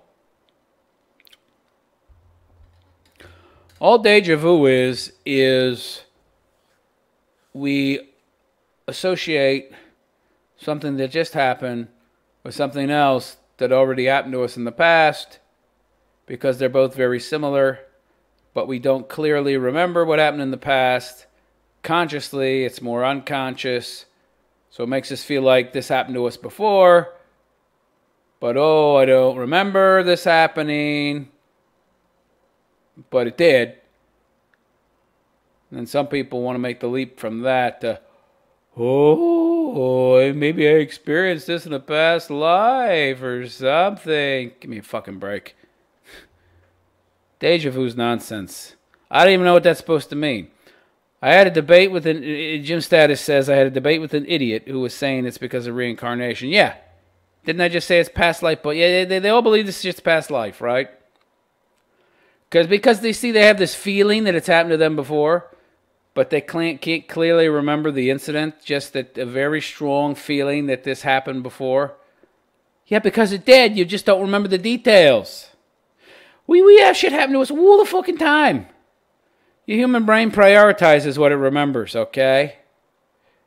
We have thoughts every day, and at the end of the day, when we go to sleep, the brain processes all the information, and it dumps like 99% of that shit. You just dump most of it. It's gone. But some stuff, sticks, remains, little remnants, and then you have something happen, and it associates with a remnant, and, there's no memory there per se, just, some association, some feeling, some leftover bits and bytes, and you're thinking that, oh, it's a past life. Why? Why would you think that? Because it's what your religion teaches you, right? And you wouldn't think that if your religion hadn't told you that. This is an example of a bias influencing your views, opinions. You're making this huge leap, right? No evidence. Oh, it must be I am reincarnated because this didn't happen to me in this life, but I feel like it's happened before. No, it's happened to you. You just don't remember it clearly, okay? All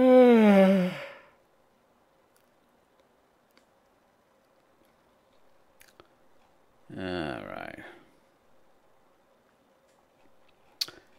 Geez, I'm going through this. What is this? Oh, no, not astrology. So somebody named Ritep. Oh, this is the guy that sent me a message on Facebook instead of posting in the live stream. What do the stars represent in your opinion? Are they distant suns, or something much different? What do the stars represent? What? So this is much of a statement as anything else. So when you ask the question, what do the stars represent? You're saying that they represent something. That's... So, you're making a presuppositional argument right there in your question. You have no evidence to suggest that stars represent anything. Ay, ay, ay. Hello, Sithonet Sith. How you doing? I'm going to be leaving in about 10 minutes because nobody's shown up. It's almost 2 hours in, right? You guys are starting to show up, but nobody else. And I'm very tired. If more people were here, it would stimulate me. But I spent almost 2 hours talking to nobody. Well, not nobody. Rational Male showed up, but everybody else left. Dynamite Rabbit left. Swampy Turtle left. Somebody named Zed's Dead left. So, yeah. Nobody stuck around. I'm going to be discontinuing doing this live stream, by the way. It's total waste of time. This is the kind of thing you do when you have a large channel with a lot of followers. I have very few followers, so yeah.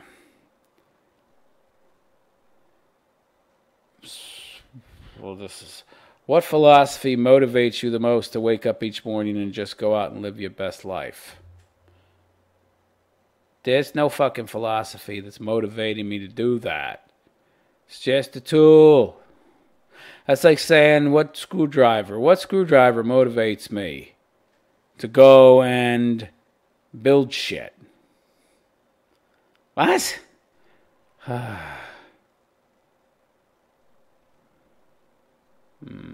What else we got here? All right.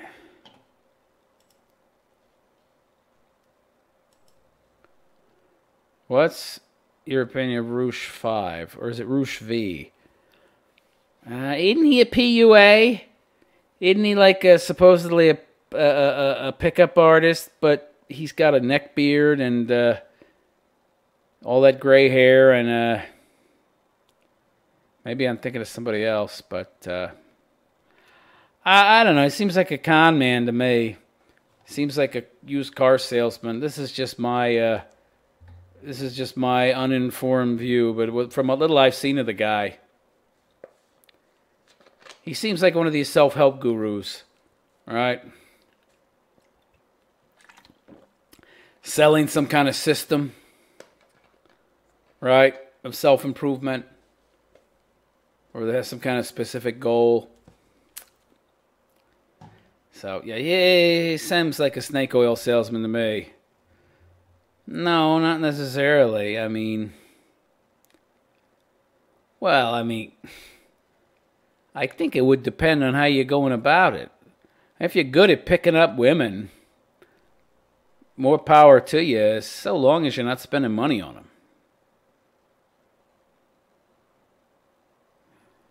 I think Roosh is a scammer, but he was interviewed by InfoWars and he believes in the Zionist conspiracy.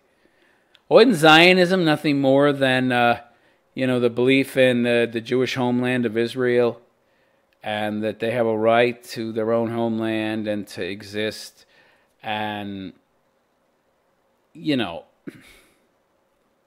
what conspiracy? What, the New World Order or some shit take over the world? I mean,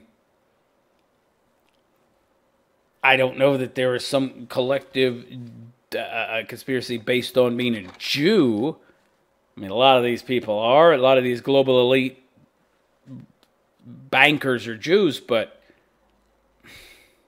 I think that's secondary. I mean, I don't think that's why they're in those positions. I mean, well, first you got to understand, a lot of these banking families, they all inherit, their wealth and positions like the Rothschilds, right? And also, Jews on average have higher IQs, especially the Ashkenazi Jews. I mean, it's no surprise to me that there's so many of them in, the higher echelons of earning and influence in American society. I don't know about any Zionist conspiracy. I wouldn't attribute it to some kind of collective Judaism that is out to take over the world. I would just say that, Jews in many cases have higher IQs because they tend to marry other Jews, although that's happening less and less. They need to change that thing where only the mother is the, I feel like your mother's Jewish, then you're Jewish. They need to change that, right? They're losing too many Jews. They need to keep, they need to do something to create more Jews, right? Sith and Assist says it is that, and the Jewish rule all the big companies that want to take revenge on what the West did to the... I don't know about that. That seems a little far-fetched. I mean, you can't know that. That's no evidence to point to anybody wanting revenge on what the West did to them. What did the West do to them? If Ice Age gave white people high IQs, what gave Jews higher IQs? They didn't. Well, first, I didn't. All right, number one. They tended to marry only other Jews, right? So they stayed within their own racial group. Okay, that's one thing. Number two.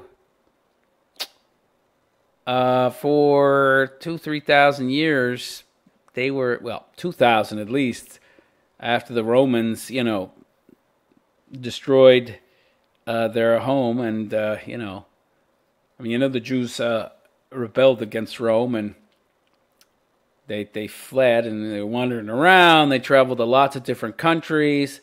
They lived in many different environments. They had to be more adaptable because of this. They tended to, because they weren't allowed, they were limited in the trades that they could do. They weren't allowed to participate in most of the trades and markets in the countries that they took up residence. And so the only positions, jobs they were allowed to do were things in the financial markets, usury and such. And that takes a lot of intelligence, actually. So, yeah, it's all pretty much environmental. Of course, yeah. Did you see RT's Israeli men legally harassed? I don't know who RT is. So, Gas Mask Gabe, hello, how are you? New arrival. So I don't know who RT is, and Israeli men legally harassed. I don't know anything about that. It's unknown to me. Russia Today. Well, I don't know why you're thinking I would know what the hell RT means. Who the fuck would know Russia Today? But anyway, yeah, hello. Okay. Well, Ice Age wasn't all it had to do with it, Jim, the truth of the matter is that, Africa and southern countries in general, there's a reason that these places with the most temperate and, easy to live in environments, why the aggregate IQs in those places are lower than those places where it was less temperate and more difficult environmentally. Right? It's obvious to me and you, but telling SJW that they want to understand or accept the science. Now, these things are well documented. AF means as fuck. You mentioned this in your last podcast. As in feminist as fuck. Okay. Well, guys, this has been. I've already been at this 2 hours. As you can see, I'm exhausted. Came in tired. Nobody was here. Some of you have just started showing up in the past 15 minutes. Great. Too little, too late. So, yeah, I don't know that this is going to continue because I'll give it one more try. I'll post a video maybe on BitChute and here and try to do a little more advertising. But I don't think this this live stream is going to continue too much longer. Again, it's live streams are something people do when they have a lot more followers, I think. We'll try again next week. See if more people show up. I'll do more advertising and see if can get more people to show up. But if it's like this, the next live stream, I'm not doing them anymore. I swear to God, the next one's going to be the last one. If so few of you show up and show up so late and expect me to stick around, I mean, this is, it's not enough. So hopefully I do a little more advertising. Yeah, I don't do Thanksgiving. I don't even, what is it, the 23rd? I forget the date. 27th? I don't remember. I don't follow holidays, man. I don't care. Holidays don't mean anything to me. I don't give a fuck. I'm busy doing more important things. I don't care what holiday. What was a holiday? Eat turkey? Duck? What are you going to do on fucking Thanksgiving? Sit around with what family? I don't have any family. They're all dead. What am I gonna converse with the spirit of my dead fucking parents? Have a seance?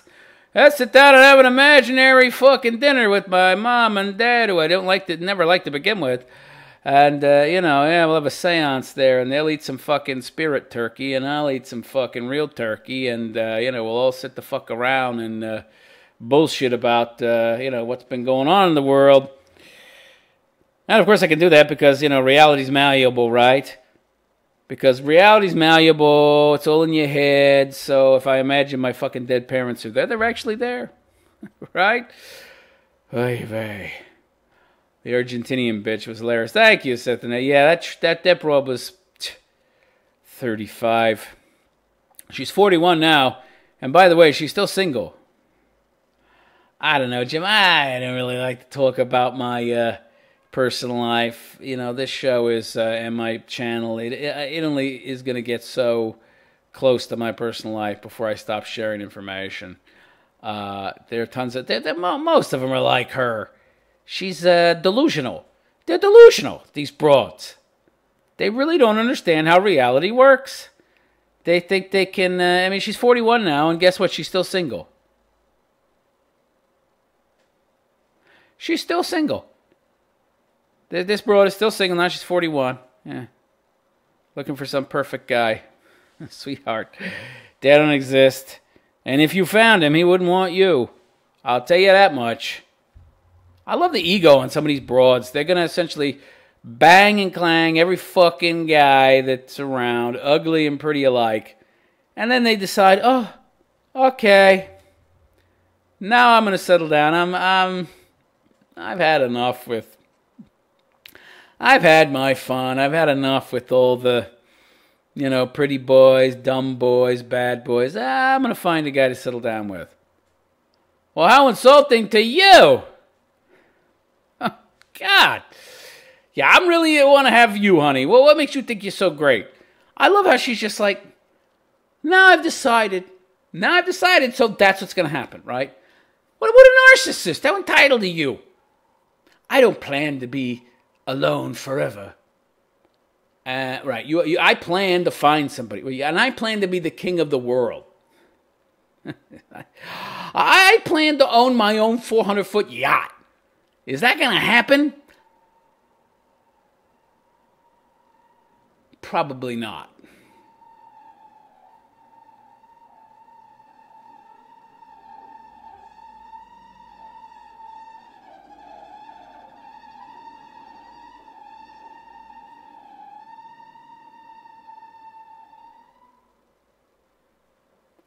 What the hell was that? Did you hear that? Usually my house is very quiet, but sometimes there's some weird fucking noises coming from out there. I don't even want to know what the hell that was. I don't know if you heard it or not, but... No, it was from out in the hallway. I don't know if you heard it, but... maybe not, but that was pretty fucking loud. I don't know what the hell that was. That squeaky wheel needs some fucking oil for sure. Oh, yes, abroad. Oh yes, the broad that doesn't know she's single. Why she's single can't believe that Meghan Markle got married. Markle got married at 37. Really? Merkel is a good lay. That is why, like that whore. It's all rational male animal. It's all funny how they hunt for the nice guy. When you marry a woman like that, it shows how much self-esteem the spouse has as a man. Yeah, you're haunted. No, there's no such thing. Ghosts are not a real thing, Sithanet, okay? There's no such thing as ghosts. Trust me. Jim Status, Native Americans in your place for Thanksgiving. Not unless they can jump across the Pacific fucking Ocean, right? They're not going to be here. There are no Native Americans where I live. Prince Harry's an idiot. Well, yeah, that's, yeah, idiot. Indeed, indeed. Any fool that's a prince and even decent looking and gets married, he's a fool. Should stay single his whole fucking life if he's got a brain. Oy vey. Need to get married. What about that Justin Bieber? Y'all know Justin Bieber? He got married to some chick that he knew for like a couple months or some shit. I saw her. I didn't think she was that attractive. She must be some lay, I'll tell you what. Yeah, he's going to be regretting it when she divorces his ass and takes half his money. Oh, I'm sure he will. I'm sure he will. All of these royals, don't they all get divorced? His daddy, didn't that Diana? Diana divorced Prince. Oh, what was his name? He's still a prince because that old broad ain't died yet. Could marry a 20-year-old. Yeah. Oh my God, what a fool. When you have women around in your family, they'll scream misogyny if you don't get married. Soy boy, and he's getting bald at 22. Justin Bieber. Yeah, he's a bad example of a man, that's for sure. Well, he's not a man. Little boy. Little boy. Well, I don't like. He can't even sing. Crappy singer. His music's crap. Needs to go back to Canada. America needs to kick out all the immigrants, both legal and illegal. Get rid of Jim Carrey. Send him back to Canada. He likes Canada so much. Canada's so wonderful with their free health care. Why don't you go back there, pal? Why don't you go back there and get cancer? See if they can help you. Or if they put you on a waiting list. And by the time you get to see a doctor, you're dead. Go on back there. Go back there. See how much. Oh, that's right. You're rich. You don't have to be on the free, crappy healthcare system, right? No. What an idiot, Jim Carrey. He's a dumbass. Jim Carrey's a moron. Okay. Boy, oh boy, what the IQ of a dust mote. This fucking guy.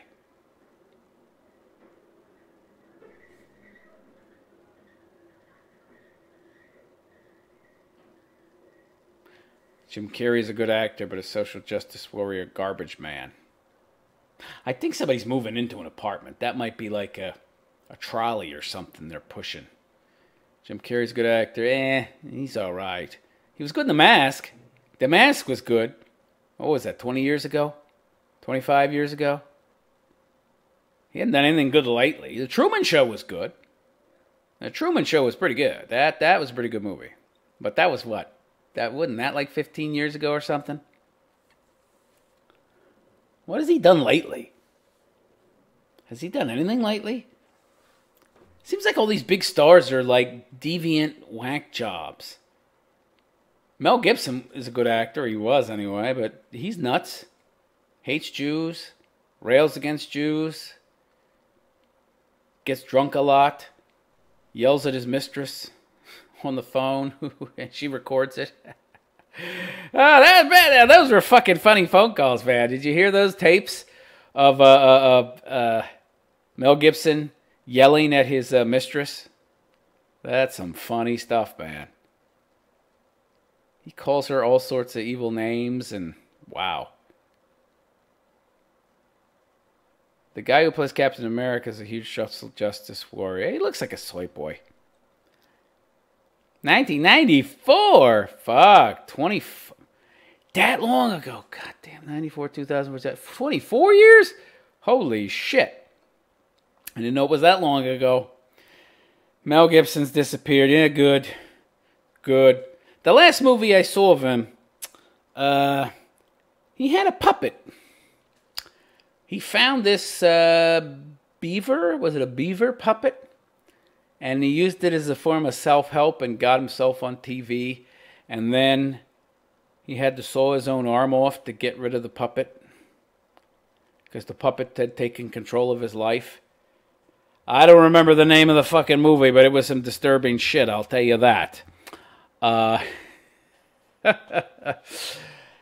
Interesting movie. It wasn't bad, but it was disturbing. It wasn't great.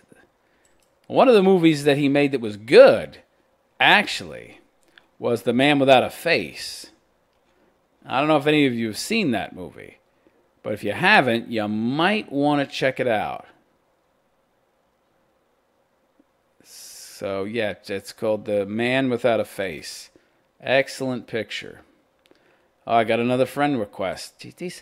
These friend requests are just coming in, but they're from people I don't want to be friends with. We've got two broads here. So Jenny Duguid, she's a... Oh, my God.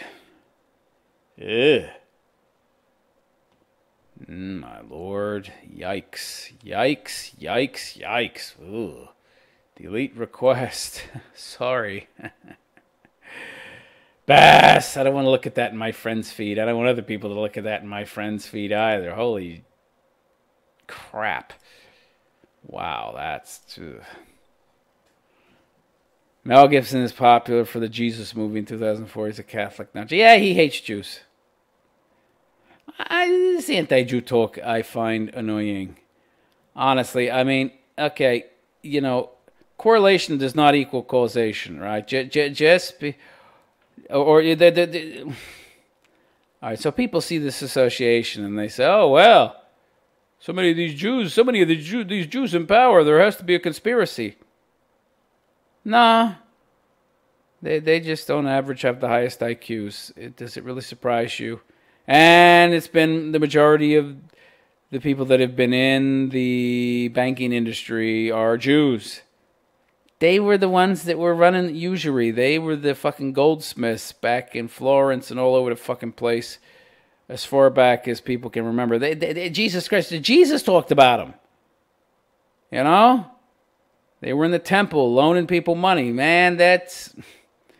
Yeah, they just cornered the market on banking and shit. That's all. Just the people that did happen to be Jews. There's no, like, racial conspiracy to rule the world or anything. Nothing like that. He's a Catholic nut job. Sith and its Sith. You have success with women. Who has success with women? Who are you talking about, Sith and that? But yeah, Mel Gibson's a wacko. He's an alcoholic too. He's a raging alcoholic. That fucking guy. Well, he used to be anyway. I don't know if he drinks anymore. He looks terrible though. Atrocious. Of course he does. I mean, he's a lush, right? Lushes generally tend to look bad. What book do you recommend to read? Gas Mask Gabe. I don't recognize your name, Gas Mask. I'm assuming you're new to my channel and my material. Honestly, philosophically speaking, you should check out Ayn Rand. Ayn Rand. She was a brilliant philosopher. And Aristotle, even though only about 5% of his work survived antiquity. But Ayn Rand is much like him, so, in her views. So, yeah, Ayn Rand is an excellent choice. Fountainhead, Atlas Shrugged, The Epistemology of Objectivist Philosophy. These are all good books. Should check them out. Yeah, Mel Gibson's been divorced. Maybe more than once, I'm not sure. But he made some good movies back in the day, right? Minus the first Mad Max movie. The second and third Mad Max movie were excellent. I highly recommend them. Especially Mad Max 3, Mad Max Beyond Thunderdome, that has Tina Turner as the main antagonist. She does a good job. She's actually not a bad actress, believe it or not. Good fucking movie, baby. Second one was good too. Yeah. Yeah, they were good. They were alright, yeah. Don't get me wrong, the guy's an actor, but whoop-de-fucking-doo-dah. You know, my view of actors is they're nothing more than professional LARPers. They're just like, it's like role-playing, but you get paid for it. They're just LARPers. It's like live-action role-playing, but with cash. They're just really good at live-action role-playing. That's all it is. I don't know why people ascribe so much validity and truth to what these people say. They're literally no different than those wackos you see out there dressing up as fucking wizards and barbarians and shit and throwing, like, lightning bolt, and throwing a ball, and it's supposed to represent a lightning bolt. I mean, talk about geeks and goofballs. Well, Jesus Christ, these people are no better. I mean, they figured out a way to monetize it, right? But they're just make-believe artists. Why anybody... And of course, that's why they love leftism so much, right? Because that's all fantasy, right? They live in fantasy worlds, and so, of course, the thing they're going to like most is fantasy. That sounds like it could be real, but really it couldn't, right? Like, ideally, people should be able to have all the food they want. They shouldn't have to work, and they shouldn't have to worry about health care. Well, that's fantasy land, right? That's make-believe. That's the world they live in. So, of course, that kind of stuff appeals to them. Lethal Weapon movies are good. The people who play Dungeons and Dragons.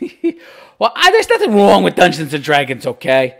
I'm talking, that's not LARPing. I'm talking about people who... Do you know what LARPing is, Jim? Apparently you don't know what LARPing is. Tell me if you know what LARPing is.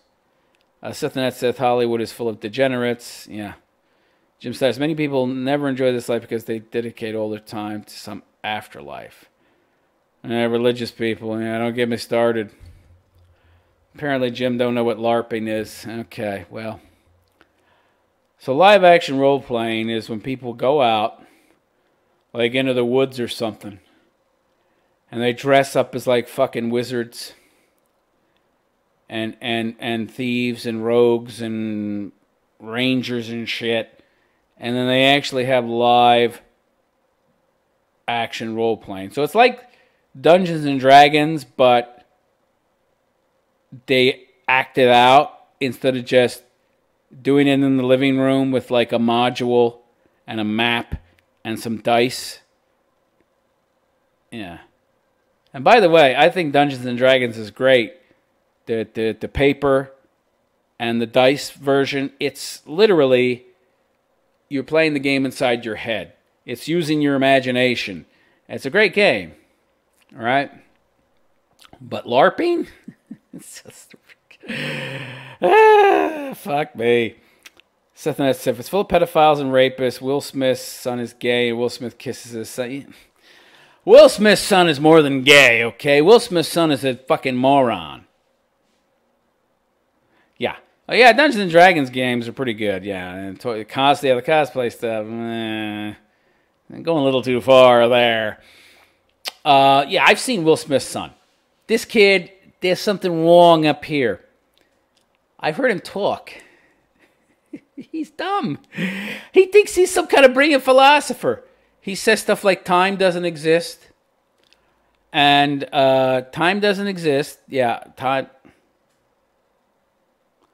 Well, time and space are irrevocably linked. So if you say one doesn't exist, kind of like saying the other doesn't exist, well, I'm here, ain't I? What do you mean time don't exist? What the fuck are you talking about? Makes all these retarded arguments. And he's him and his sister started some kind of mystery school. Like the old Pythagorean schools and, like Socrates and Plato. I got news for you. You're not Socrates or Plato, who was a pinhead. But even he was smarter than you. Fuck. You need to get... Jaden Smith says school is training for people for prison. Well, he might not be wrong there, absolutely. It's certainly doing that for black people, but they're getting themselves there, on their own, really, with their poor choices. But training people for prison... I don't know about that. It's training people to be tax livestock, I know that. But I saw some videos of this kid. Go look him up on YouTube. He's got a whole bunch of shit on YouTube, and it's wild stuff when you hear this kid talk. And his parents don't help either. They bought him a $4 million mansion to live in. I'm like, let me tell you something. Okay? This shit really makes me mad. If I have fucking kids, I can tell you what I'm not going to do, okay? I'm not going to spend $4 million in a fucking mansion. If I got fucking kids, I'm not going to spend a fucking dime on them fucking kids, okay? I mean, I'm going to spend a dime like, yeah, feed them until I have to. If I get the money, I might send them to university. No, I wouldn't, actually. University these days, unless you're going to be a doctor, lawyer, or engineer or something, you don't need to go, right? But I would do what I had to do, right? But I wouldn't be buying my fucking kids BMWs.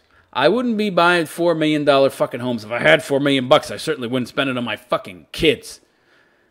And these kids come to me, hey, Daddy, I need a car. Hey, Daddy, I need a house. I'd be like, bitch, go buy a fucking house then, bitch. You don't need my money. It's my money. You're my son. Yeah, you're my son. Whoop-de-fucking-doo-dah, right? You're not me. My money's my money. You want money, you go out and earn it yourself. They're damaging these kids. That's child abuse of a sense. That's child abuse of a sort, right? Constantly giving all this shit to your kids, not forcing them to have to work for it. What does that do to the kid, right? Well, it makes them essentially reliant on you. They don't learn how to take care of themselves. They don't find their place in life because they don't need to. Daddy's taking care of me. Yeah, God.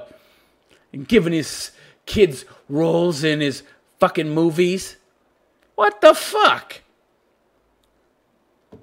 Yeah, like all the kids of these fucking Hollywood actors and actresses can act, right? Come on. No, you let them find their own path in life. If I was a fucking actor in movies and my kid said, Daddy, can I be in a movie with you? I'd be like, fuck you. What are you talking about being in a movie with me? Get a job. Go flip some burgers at Burger King, boy. Be in a movie with me. You know how many years I worked and slaved and reached this point? And you just think you're going to come in and ride my fucking coattails? That's not how reality works, son. And by the way, his son's a shitty actor, okay? It's clear the only reason that he used his power to finagle some nepotism there to get his son to work in Hollywood, right, was... So, he could get his son some millions of dollars, right? Make his son some money. You're not helping your kid. You're not helping your kid with that kind of behavior, right? You're just creating this vapid airhead who's good for nothing. Has no practical skills. Thinks he's a brilliant genius. Following in the footsteps of Socrates and the retard Plato. Oh, boy. Sithanasis says, I've seen rumors that Will Smith is a Scientologist. He might be. I don't know. Will and Jada have an open relationship, says Jim Stead. Oh, well, I wouldn't be surprised.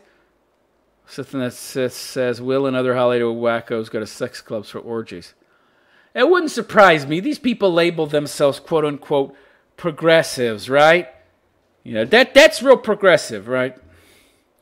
Why am I getting married to somebody if I'm going to go bang other people? I don't understand this. What's the purpose? I mean, okay, we got kids, but they're all grown now. Why would I want to go bang other people?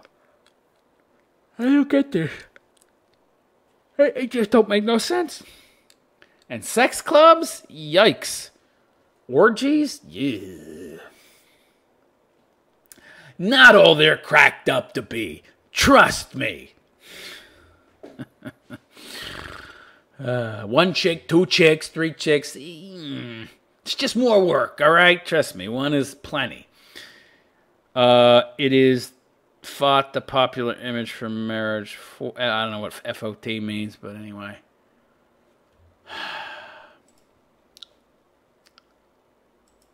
But yeah, these people with their fucking kids. Buy me a $4 million mansion. Give me a fucking Mercedes. I don't have to get a job. This boy, yeah, he thinks he's so brave. He's never produced anything in his whole life. Never done anything at all of value. Doesn't know what, never really participated in the marketplace at all. And yet, I'm going to listen to what he has to say. He's so brilliant. No, I don't think so, son. You have no life experience to draw upon. Popular image of marriage. It's not such a popular image anymore. Less people are getting married nowadays than ever. What about threesomes? Too much work or have you had one? Oh.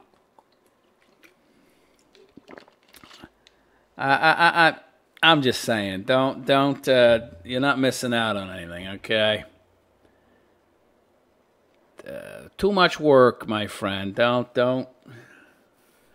Well, do whatever you want. I don't care. I don't give a fuck. Maybe you'd enjoy it. I don't know. Depends.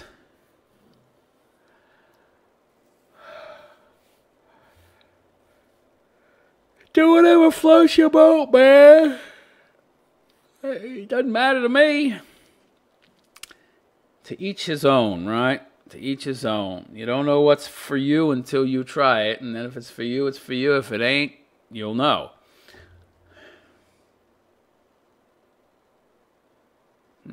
Jaden Smith. Why couldn't his parents give him a normal name? You ever notice these Hollywood people? They got these weird fucking names for their kids. What is Jaden even a name? I've never heard it. It's a made-up name, like Zippity Doodah.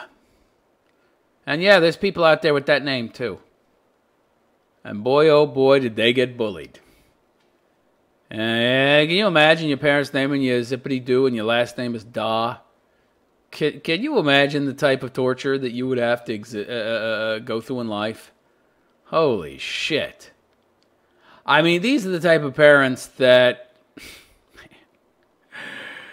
oh my God, they must not give much of a damn, right? Something's wrong with parents that do stuff like that. Of course, there's something wrong with these parents today, giving their fucking kids hormone. By the way, where's the law? Right? Where is the Child Protective Services? How is it even legal to give your children hormone blockers, right? I don't understand this. How is it even... I mean, kids can't vote. They can't drive. They can't drink. They don't have legal authority to make any real decisions on their own. But somehow how they feel and think about their gender. And this is just more, sophistry, right? This is just more equivocation bullshit, right? This is just fancy wordplay. Gender and sex are the same fucking thing. Your sex, your gender, they're synonymous. It's just these leftists taking a word and they're trying to manipulate the meaning to make it into something else that they then label as a real thing that can change and vary based on how you feel. I can be a man or a woman or a antilopian. What the fuck's an antilopian? Well, it's the gender I am. Half antelope, half man, woman, something. It's like a centaur, but antelope. Okay, that's very interesting. Oh, boy. Rational male animal. David Bridle filed for... I don't know who David Bridle is. For bankruptcy today. Seems like they're learning what divorce looks like. Millennials are divorcing them. Sisternet says, I've seen statistics where women claim that they have had at least one threesome in their life. 25% of them. Jim Status says, female rapper named her daughter Culture. I believe it.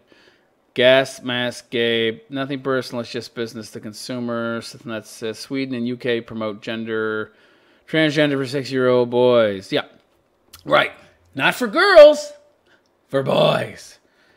If you look at the vast majority of these so-called transgender, it's something like 99% of them are boys wanting to go to girl. Isn't that a little odd, don't you think? I mean, if men and women are the same, and there's no differences, and everything's a social construct, why exactly are men going girly? Why isn't it 50% women and 50% men? Why is it like 99% boys who are transgender, right? Why is it whenever I see one of these commercials with this 10-year-old drag queen or some shit, it's a boy. It's never a girl. Does anybody ever ask these questions? No. Because if you started to explore, you would see there's no equality here. And then you might ask, why? Well, it's because you get more goodies as a girl. It's incentivized to be a girl. It's pejoratized to be a boy. That's really why it is. That's really why you got all these little he-she fucks running around. That's one reason.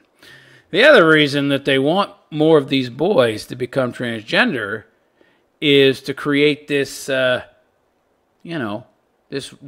rule, this tyranny of the minority, right? I mean, just look at our societies. Let's look at our cultures these days. They're run by a fraction of the population. Gays, lesbos, trannies, midget trannies, Indian midget trannies. The more marginalized you are, the more power you have, right?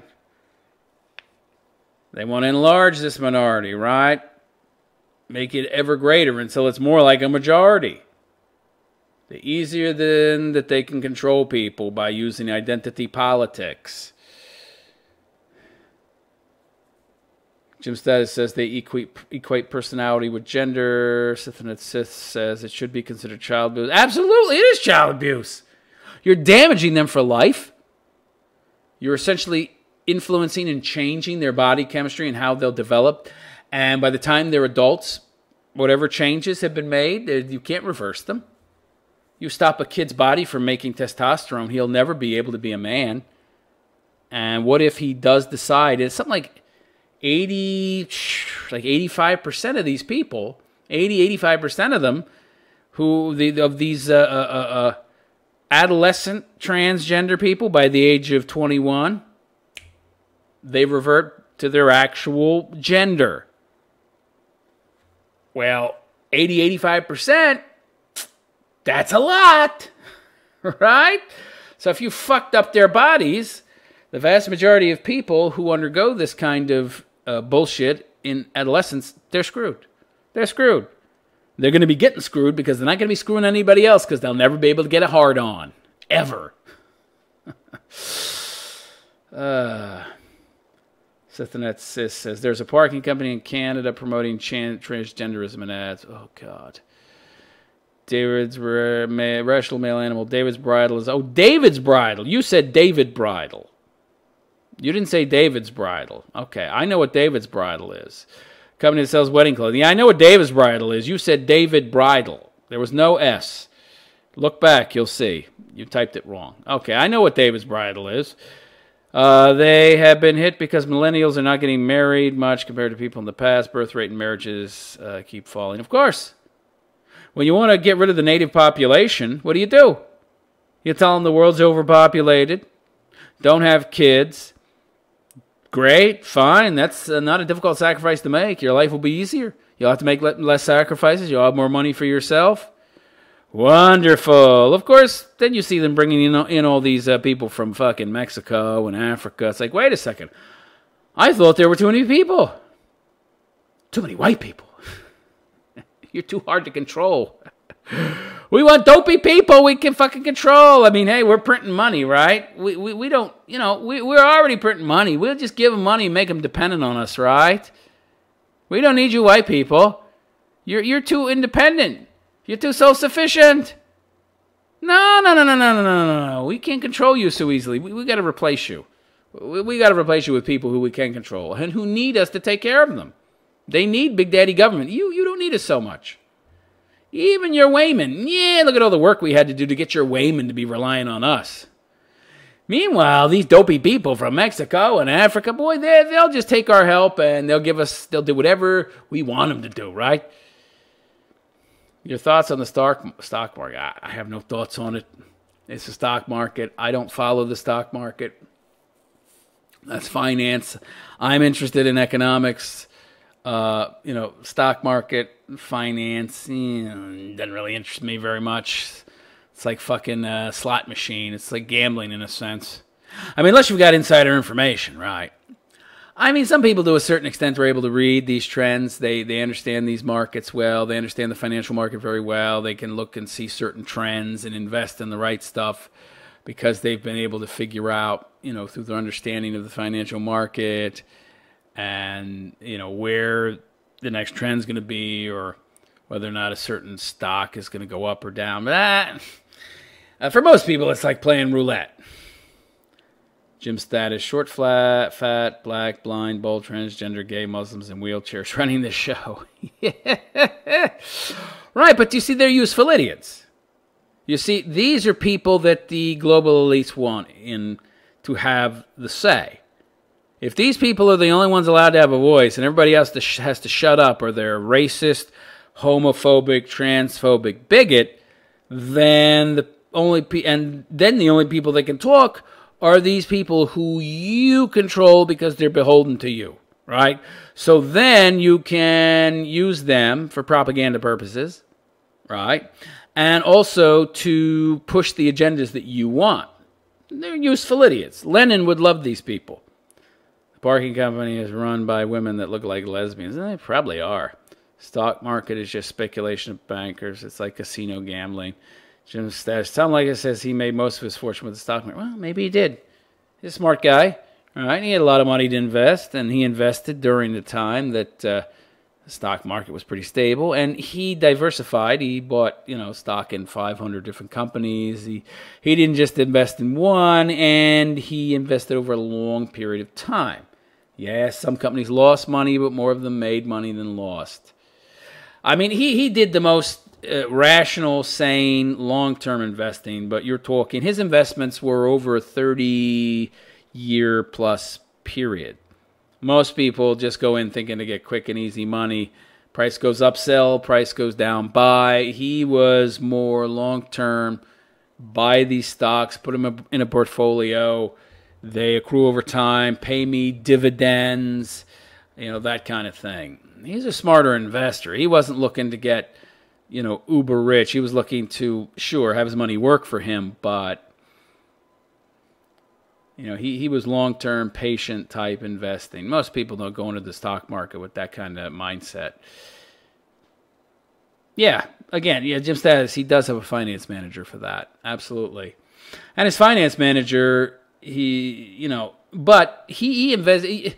See, Tom Leykis invested in a specific Fortune 500 company package. A lot of these financial managers offer certain packages, and you invest a certain amount of money, and then they spend it equally among, hundreds of different companies in terms of investment. And that's a very, very diversified portfolio.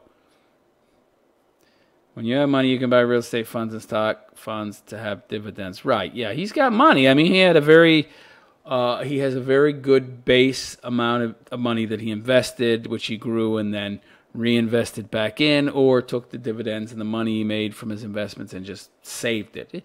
That's the smartest way to be. Smart people, yeah. But a lot of people play it like a fucking casino, and those people, often don't do very well, unless they have insider information. If they have insider information, then they'll do well. But, that's illegal. But a lot of people do it anyway, right? It's difficult to prove that somebody got insider information, right? So, very hard to prove.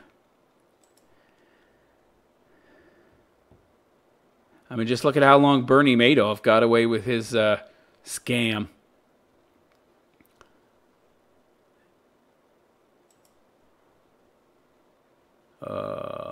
Another friend invite. Who's this person?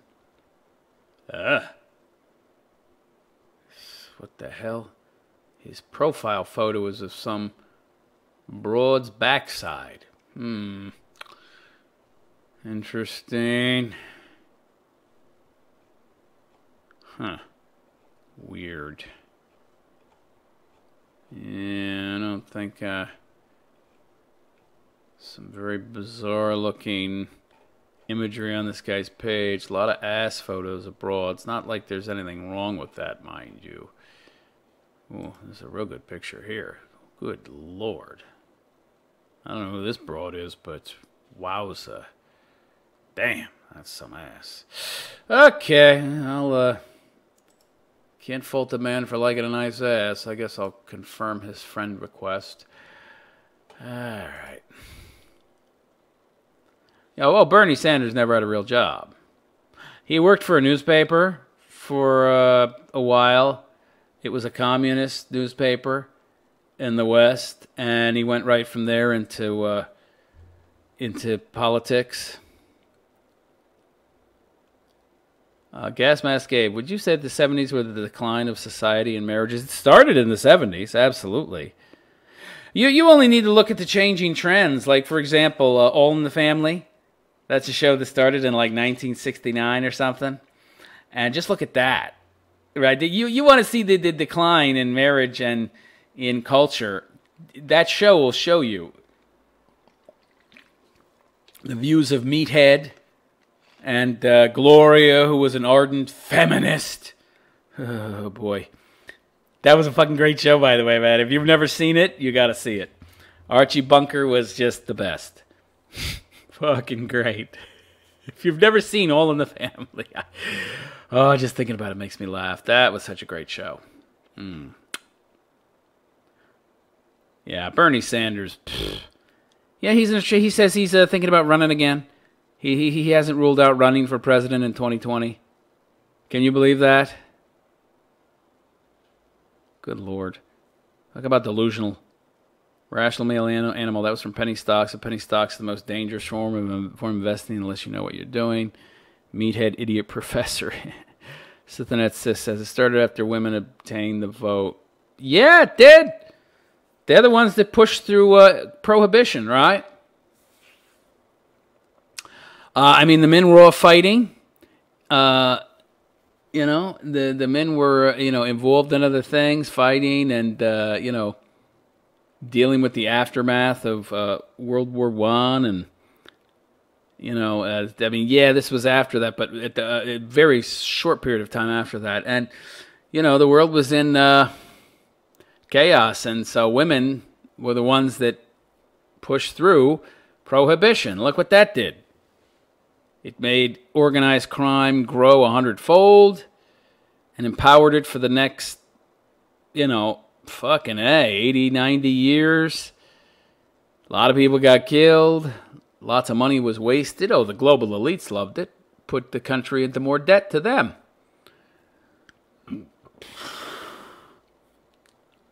Yeah.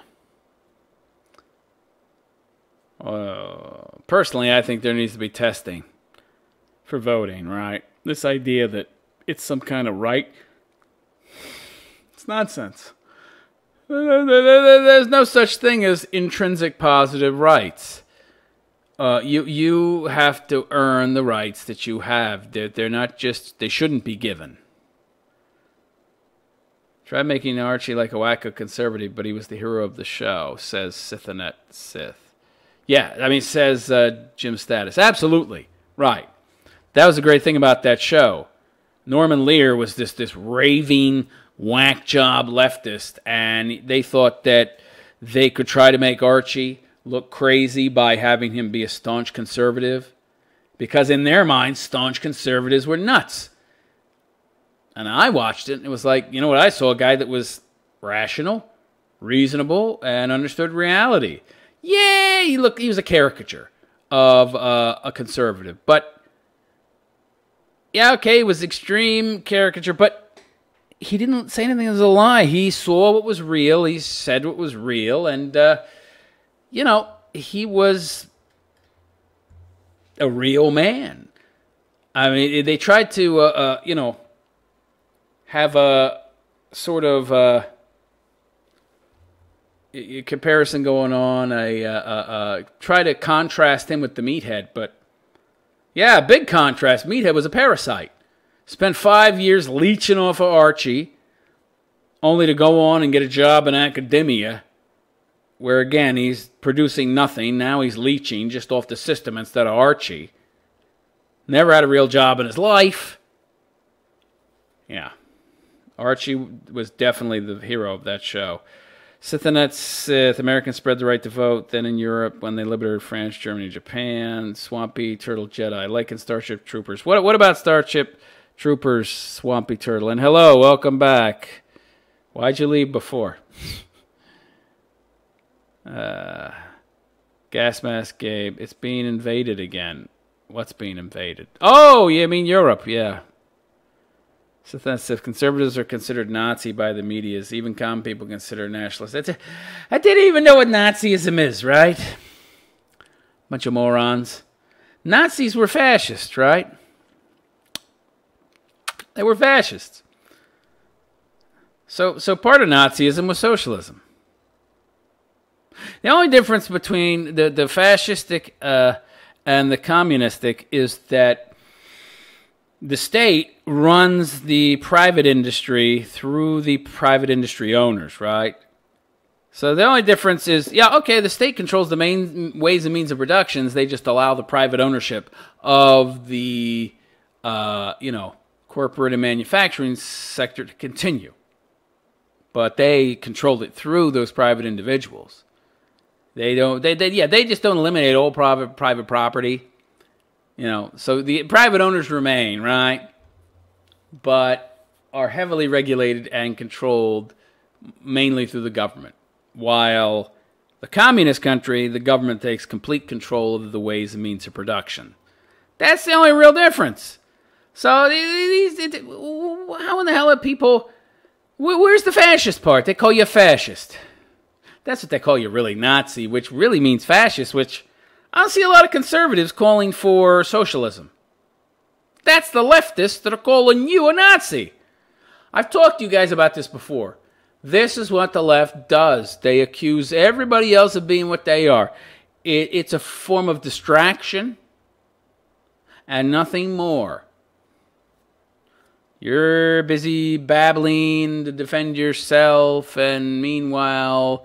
you've shifted everybody's focus to you, and you being this, and you being that, and then nobody stops to think, hey, wait a second, you're the real fascist, motherfucker. Citizenship, service in Starship Troopers universe. Well,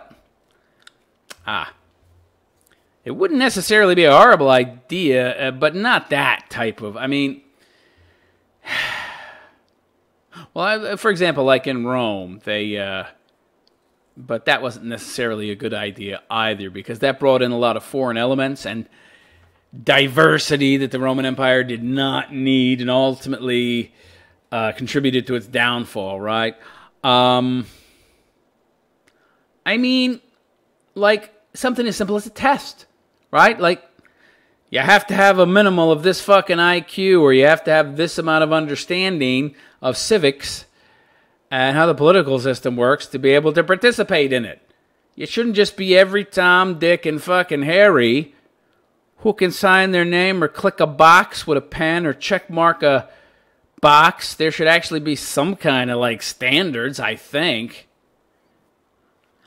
No, I don't mean that, Swampy Turtle. Not to get rights. It's not like you were living in a fucking pen and you can be the slave of the government, literal slave with a chain around your neck. I mean that... you're not entitled to things like health care. You're not entitled to food and water. There's basic things you should have. Freedom, freedom of speech, the right to bear arms, shit like that, right? That perpetuate freedom and serve all of us, right? That benefit us all and contribute to, a strong, objective sense of morality. And what is right and what is wrong, right? But beyond that, nobody owes you anything, right? You're not owed food. You're not owed housing. You're not owed water. You're not owed health care. None of these things.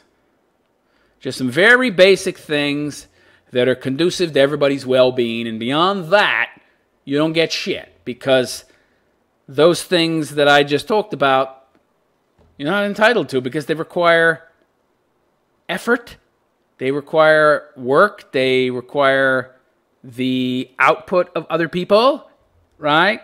So you're making demands on other people and requiring them to do shit for you, which means you're having to apply coercive force. You're having to coerce them through force through the state. So that's immoral. That's wrong, right? Nazis considered evil because they slaughtered based on race, and the communists based on status. It's not considered evil. Yeah, it's nonsense. It's nonsense. I mean, the truth of the matter is, the differences in the Nazis and the communists were not too great. The communists also were very nationalistic, very devoted to the state, the collective. The Nazis... watch my videos on nationalism, okay? I talked about these distinctions very clearly. The definition for nationalism, don't trust the Google one. It's simply a love of your country and a wanting the best for your country and wanting to serve the interests of your own country. And I mean, that's it. That's the basic definition of nationalism. All this other stuff that people have tried to mix in and make an intrinsic part of it and tried to interweave with the idea of nationalism, those are just efforts by people to make nationalism look like an evil thing at its base, at its core, which it's not. Things like gender superiority, like racial superiority, gender superiority, expansionism, these are not parts of nationalism. These are just things that the Nazis also made part of their agenda and that the left decided to use and conflate with the idea of nationalism to make it look evil, because nationalism is their enemy, it's their foe. Nationalism makes it more difficult for them to socially deconstruct the country, because if you care about your country, if you're devoted to it, you care about its well-being, you're not going to let people come along and destroy it and deconstruct it and change it for the worse, right? But if you make it an evil thing to be nationalistic, to care about your country, then people won't be, and then they'll turn a blind eye, right?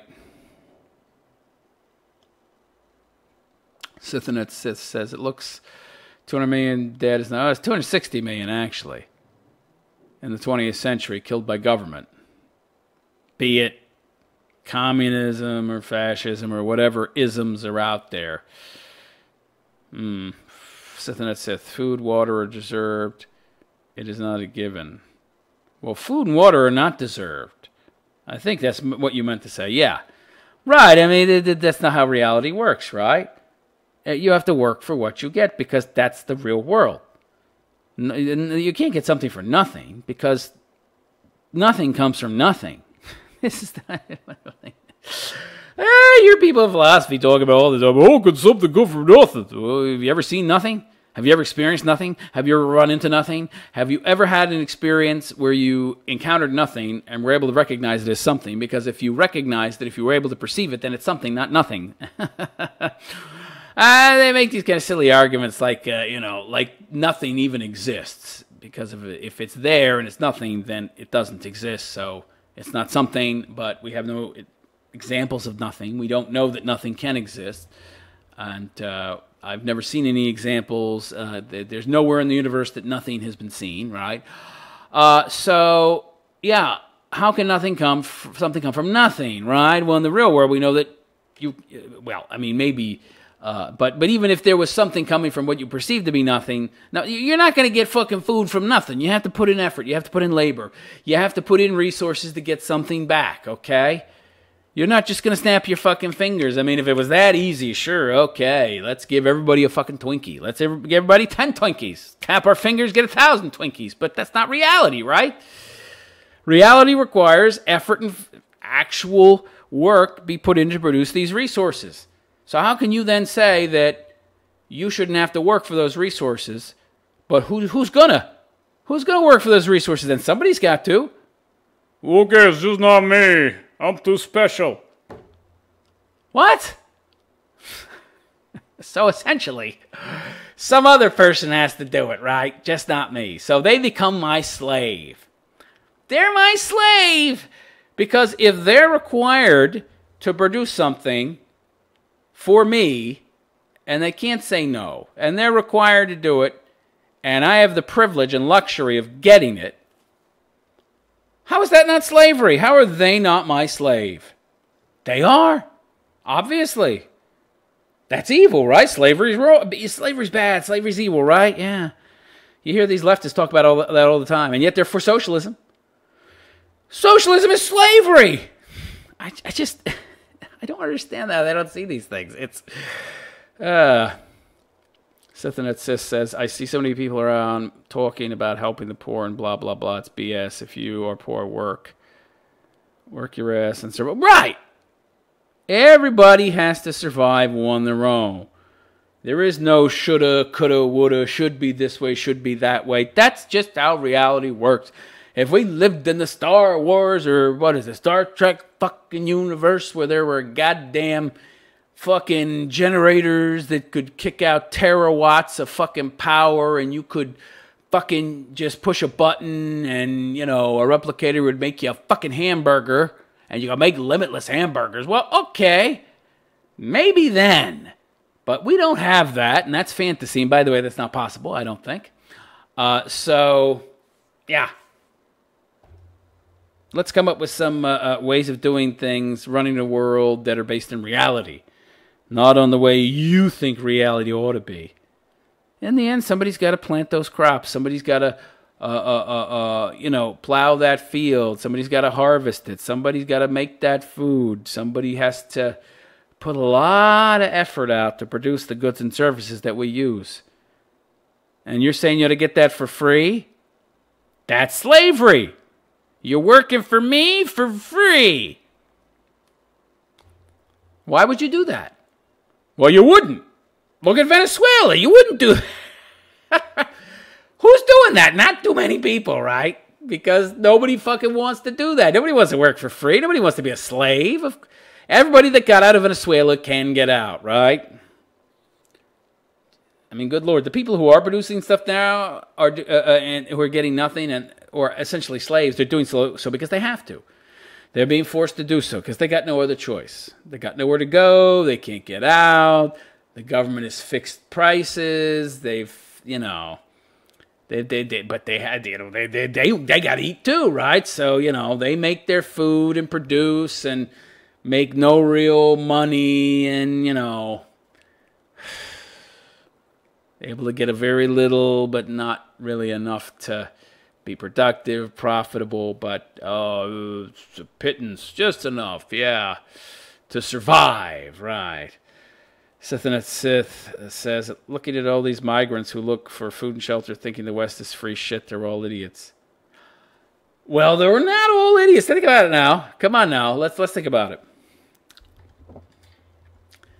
They're being offered all these free goodies.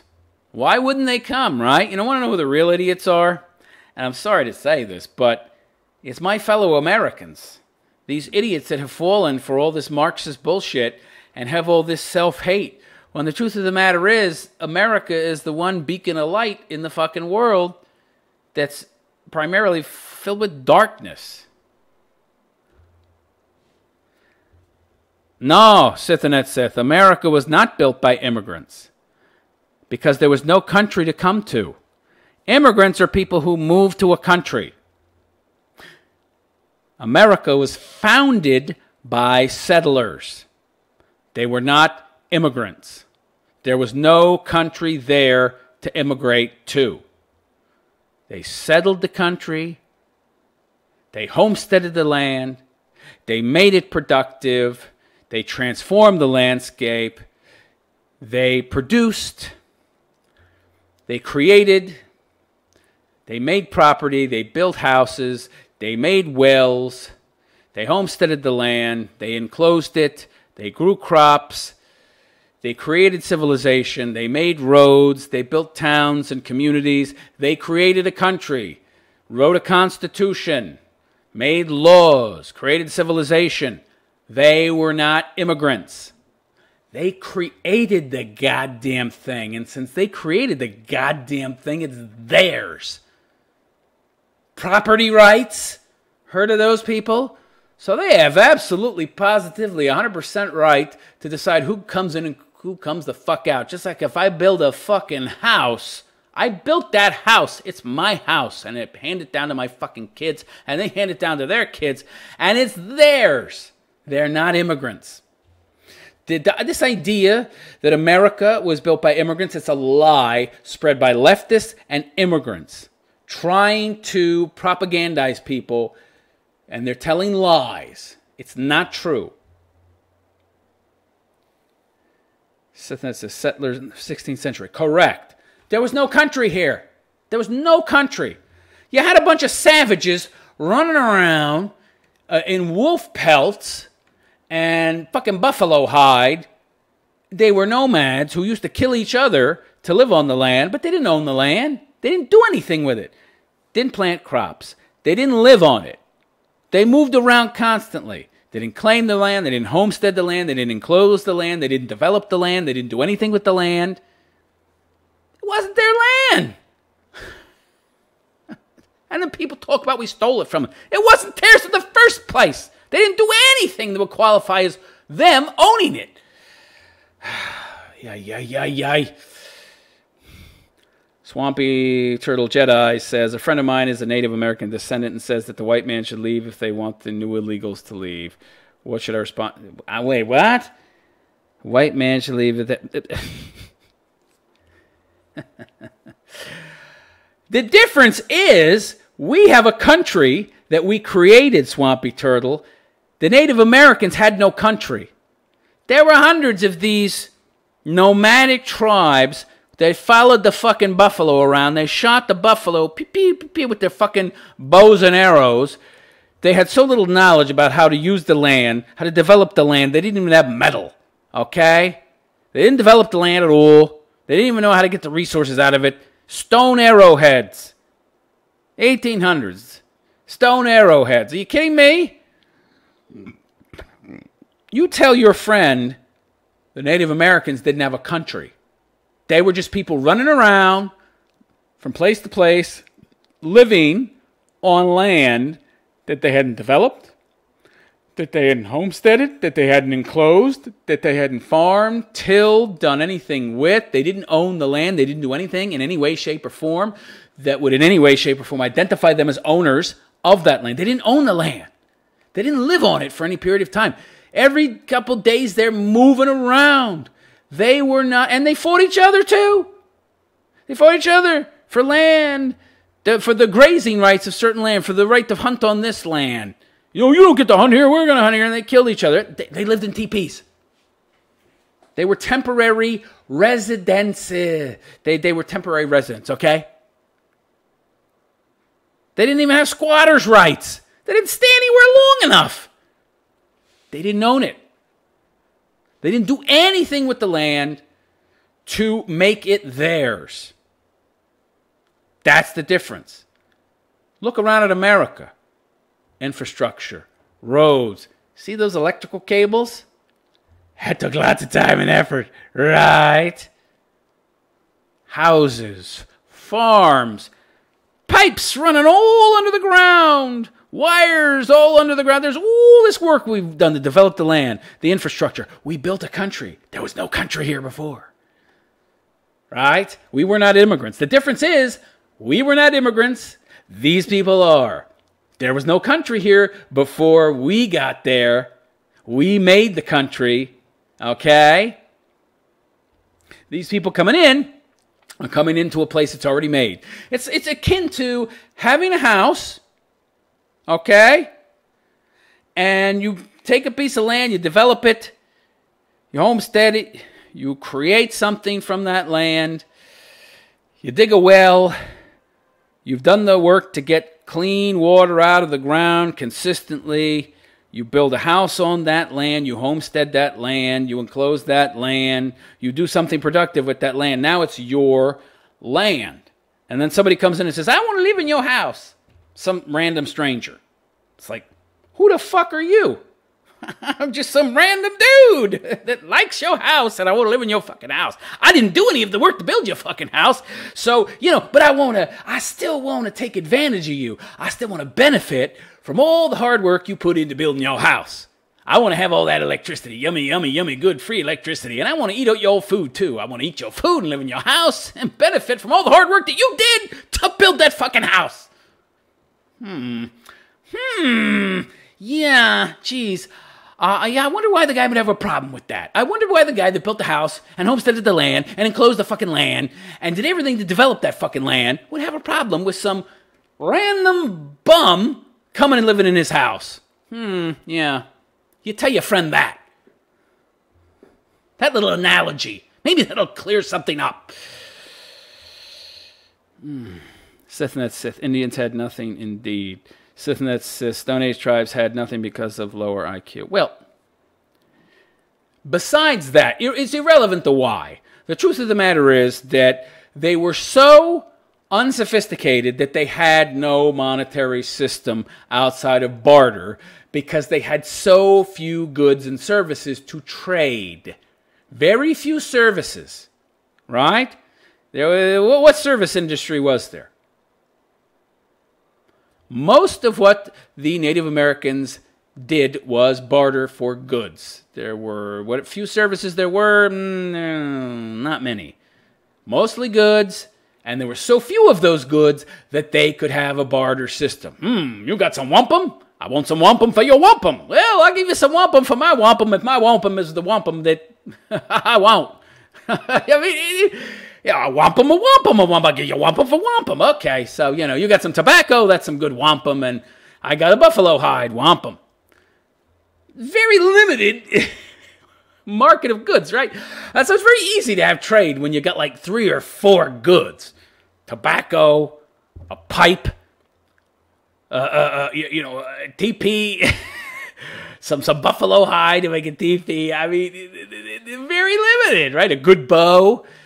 And, everybody had the same needs. It's such a limited number of market goods, of goods in their market. And,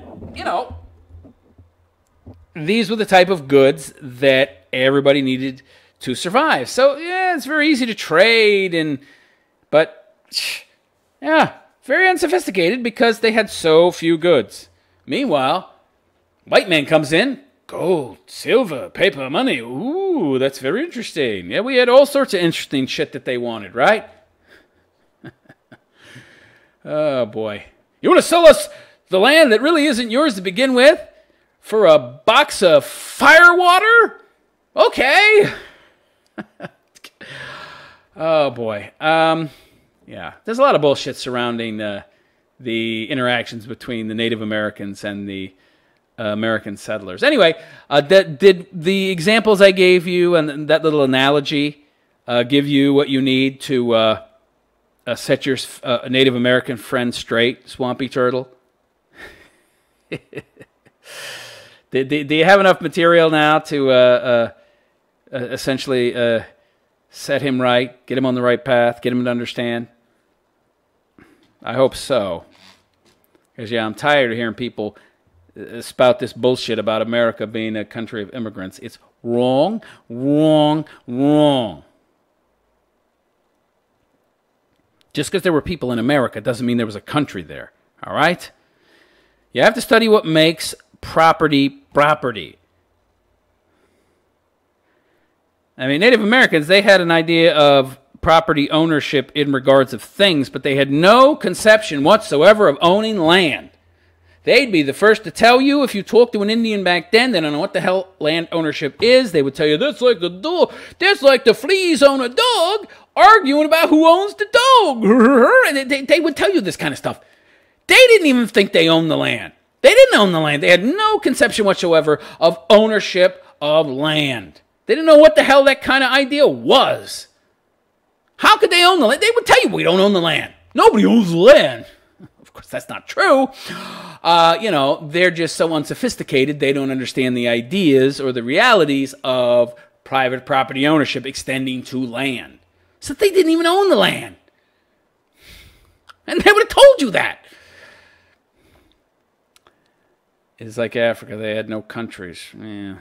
Well, even the Africans had countries to a certain extent. I mean, they had tribes. They had borders in a similar fashion, to the Native Americans in a sense. But again, they didn't have a conception of ownership of land, meaning Native Americans, okay? I mean, they didn't. They didn't have a conception of land ownership. They didn't practice land ownership.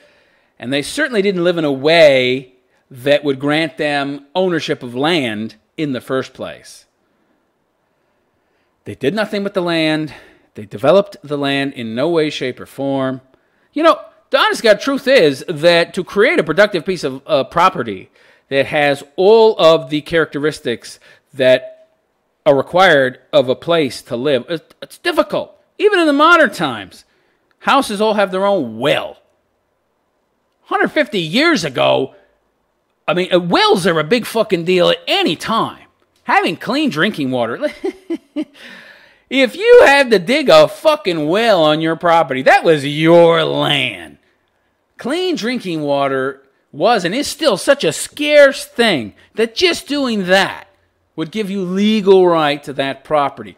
You have produced something. You have created a place that produces clean, drinkable water. You have produced something. You have produced clean water. I don't know why people don't understand this. The Indians didn't do anything like that. You farm the land. You make the land productive for farming. You have to till it. Sometimes you had to irrigate the fucking thing. You have to fertilize it, and then people had these like herbs and natural repellents, not chemicals per se, because chemical implies not natural. But they would have to constantly be using natural forms of repellents for insects and disease to plants. It was a lot of work to make that land productive, right? And then they would have to reinvest into the land so that they could plant a new crop right after they had harvested the old one. And this new crop would have to use different aspects of the soil. And so they would have to, reinvigorate the soil with new elements before they replanted it. And it was just this cyclical thing. It's a lot of work, a lot of effort required. This is what makes private property ownership a possible and real thing. The Indians didn't do any of that. And again, they had no conception of property ownership to begin with. So how can you claim or say that they owned the land when they did none of those things? And they had no idea what ownership was of private property in terms of land. And they would have been the first to tell you that they don't own the land. There you go. Sith European settled African brought everything. Sith, look at South Africa. Whites are being killed, yet they built everything. They actually did build everything there. And by the way, since World War II, the population in South Africa has increased 8 times. 8 times! The whites in South Africa brought so much prosperity in the form of food and medicine that the population increased 800% in a 70-year period. Are you kidding me? I know blacks are complaining about being oppressed. You motherfuckers wouldn't even exist to claim this bullshit oppression in the first place if it wasn't for those whites. 800% population increase.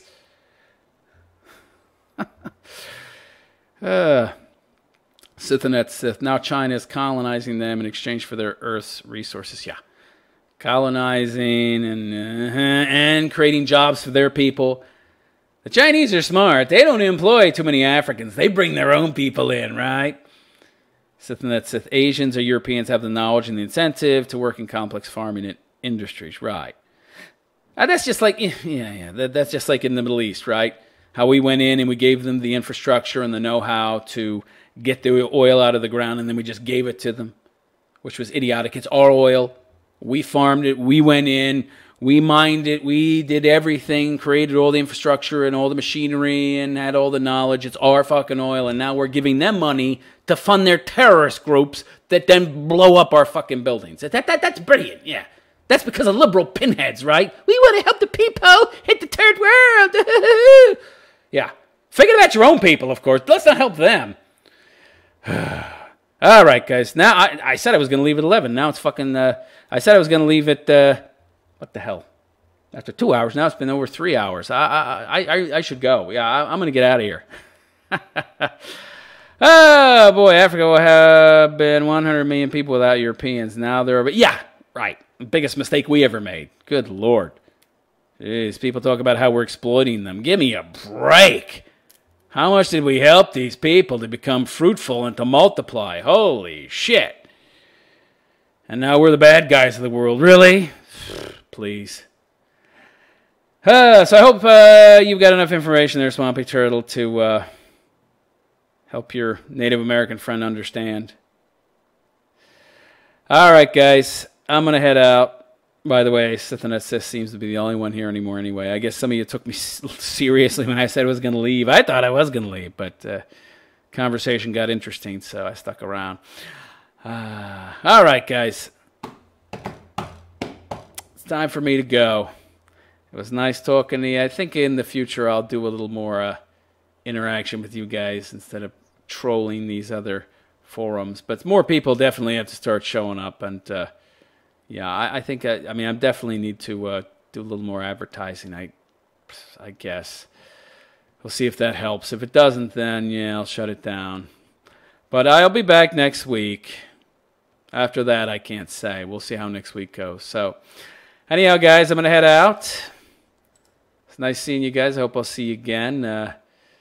Again, as I suggest with everybody who comes, in the interim, do some research, do some thinking about things you want to talk about, get my input on, questions you might want to ask, and prepare them for the next live stream. So, I am the Realist Philosopher, and I wish you all a good day. Take care.